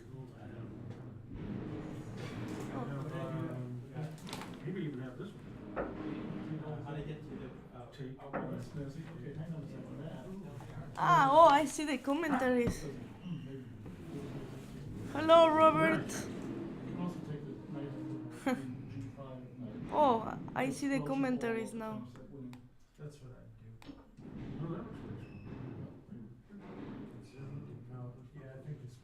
That's what I'm talking about. Hello, everyone. So today I prepared my game against Patrick. But apparently Abel told Patrick I prepared and he decided not to test my preparation. So what's up, Paul? Patrick, Congratulations! I mean, you played a very good game. I was playing. You fought with him every move. I didn't see, but so here, like, I think this is the key moment. Like, so c4 was a good move because, and then he By the way, it blundered. says chess 24 over here, but you can look at that later. So here, so I'm a pawn up, rook on the second rank, problems for white, right? But If you can keep him contained. yeah, I mean, so I saw that this take, and you know the only way is like he has a perpetual. Right. And I thought like this position, okay, if you move before, and I saw c4, check. Here, c3. But Okay, now he rook has. f7. I just play rook g8, king g8, and then Right. it's hopeless. There is Right. no perpetual. But I didn't see this perpetual. This, Yeah. and then then take, and And then on the F file. yeah. Rook goes on the F file. So, but I don't know. Like, I mean, you have more rating than I. Like, I have a rating, but this is you're playing the game. but And my so the first thing I would think of is getting the knight into the knight at a5 into the game, but you. So my other option I thought was knight e7 to stop him to take on f5. And the bishop is on the first rank attack, right? He cannot move the rook. So white you're saying white wants to play bishop f5.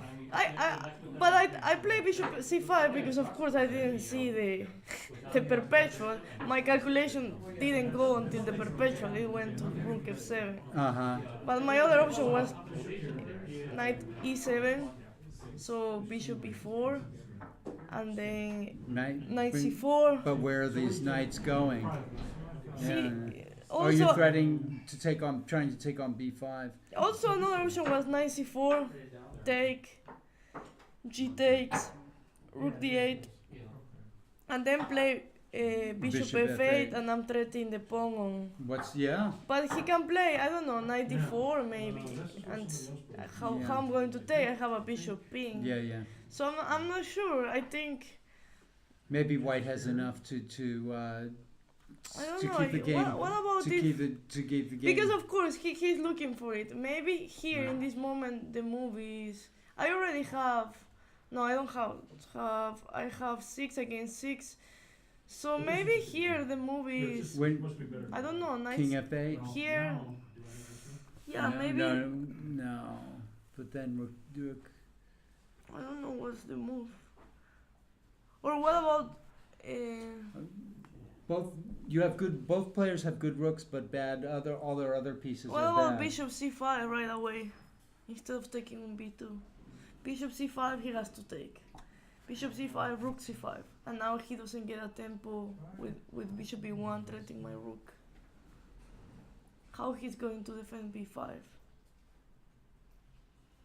What do you think? Yeah, probably come and attack f7 again. Rook d7. Knight g5, or start with knight g5. Knight maybe. g5, I play rook b5. And then rook check and rook c7. And rook d7, rook b2.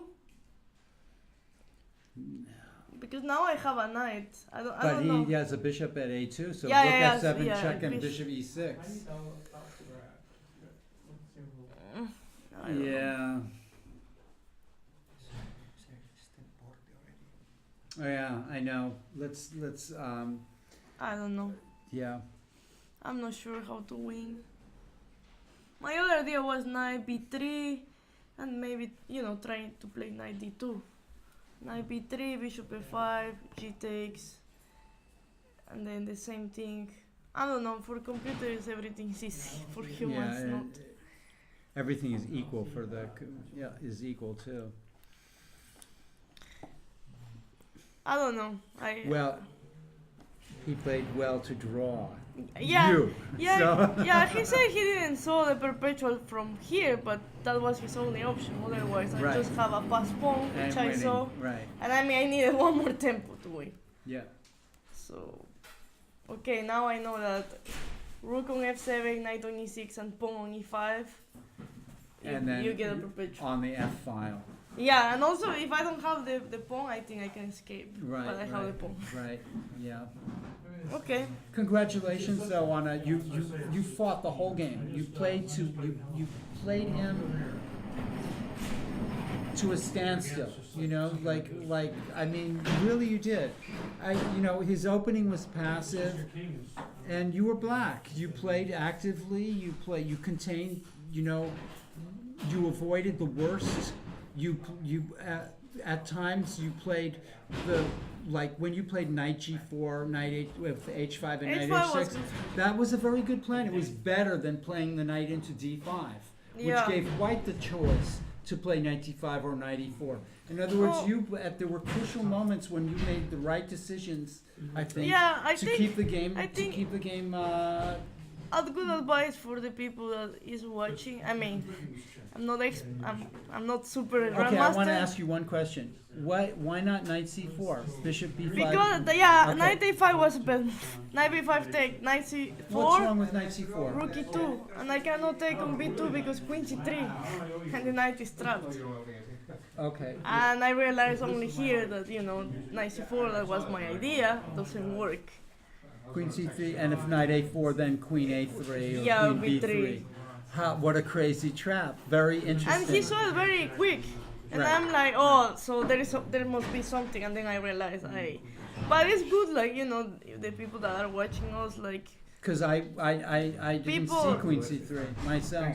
yeah, but I mean, I felt like, oh, I missed a move, and okay, my knight is Right. on the rim, but okay, fighting So spirit. let's go. Let's look at this. Some of these moves didn't make sense. Like why rook e1? After what? Why doesn't white? I don't know.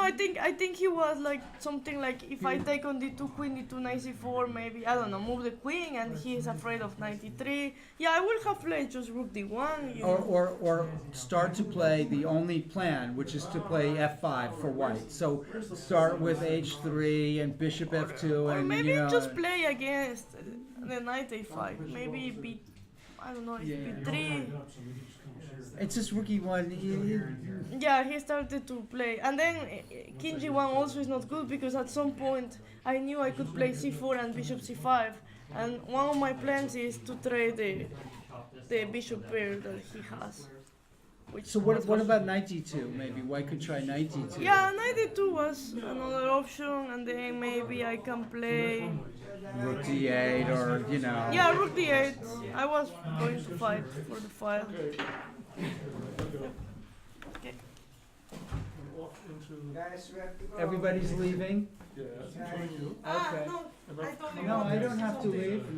You don't have to leave. Ah, I told Be you my you guest. wanted to. No, I don't want. No, I don't want somebody. Ah, No, okay. you can. You don't have to leave. We can stay. We have the key. We can stay here till midnight, till 4 o'clock in the morning. Not that we want to, but we can.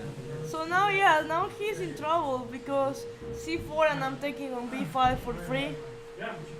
So he has to take rook c8. If he plays b3, I have knight c4, pawn takes knight, and queen takes- b5. And queen b5. And now I'm taking. Yeah. So Yeah. if rook e4, there is a cool tactic. Knight takes c4, rook c4, queen d1 check. And queen. If king g2, Knight knight e3 e3. and queen e2 Queen check. e2, yeah. Wow. Very nice. Very nice. So Very nice. I was telling him that here I was expecting bishop b1. Right. The same idea but without giving a pawn or the second rank. And then after this I was like, wait a minute, I have this. And then I obligate him to give me the second rank. Yeah. And okay, I thought he would play rook b1, but then, you know, he's too passive. So this was the best. Yeah, never going to play a passive move like that. Wow, a very good game. You took the opportunities that were presented to you.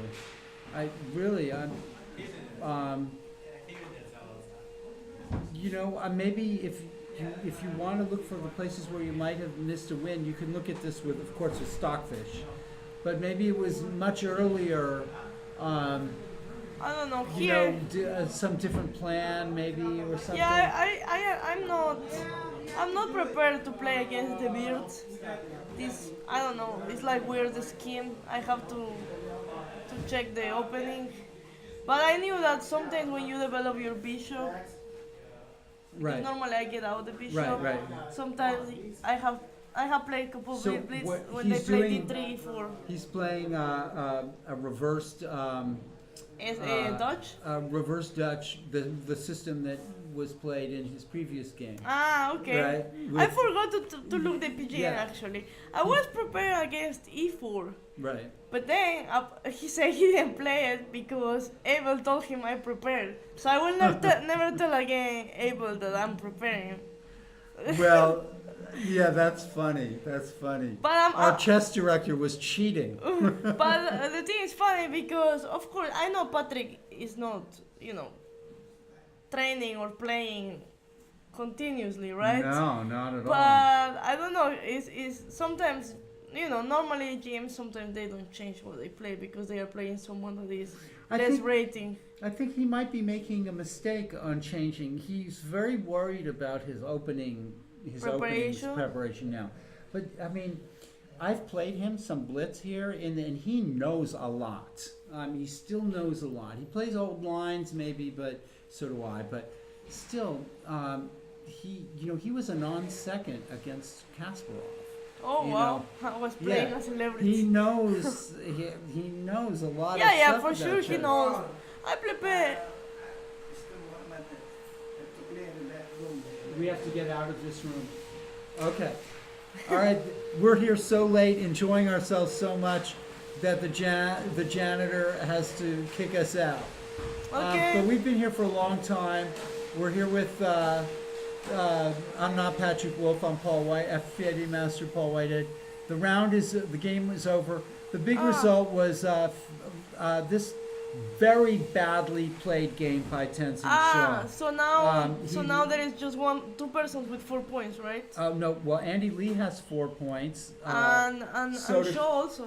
Because Shaw right, was 4. but Stearman has 4 points. He won. Josiah, okay. And Diaz has 4 points. And he I won. have 3.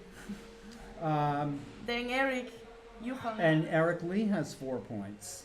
So there's a bunch of people with 4 points, and it looks like nobody with 3.5 even. So this is really a strange tournament. Yeah, you have very people strange tournament. Okay, in my defense, I took the 3 first rounds by. That's so right. I didn't play. You're just getting warmed up. Yeah, so I have 1.5 out of 2 played games. Right, right. And maybe I could win today if Abel didn't tell Patrick, or I could have lost. Who knows? Yeah, who knows? Well, congratulations. You played a very good game. Very you, good. Paul. You fought. Chess is a struggle. And you fought, and you struggled, and you fought with a very strong, experienced player. Hey, Susan. Congratulations. Thanks. Yeah. And thank And I you, think everybody. that's for going to watching. conclude. use chess base. That's going to conclude our broadcast for the evening. Bye, everyone. We'll be back next Tuesday at 7:30 Yes. p.m. Pacific time. Oh, why? They were like.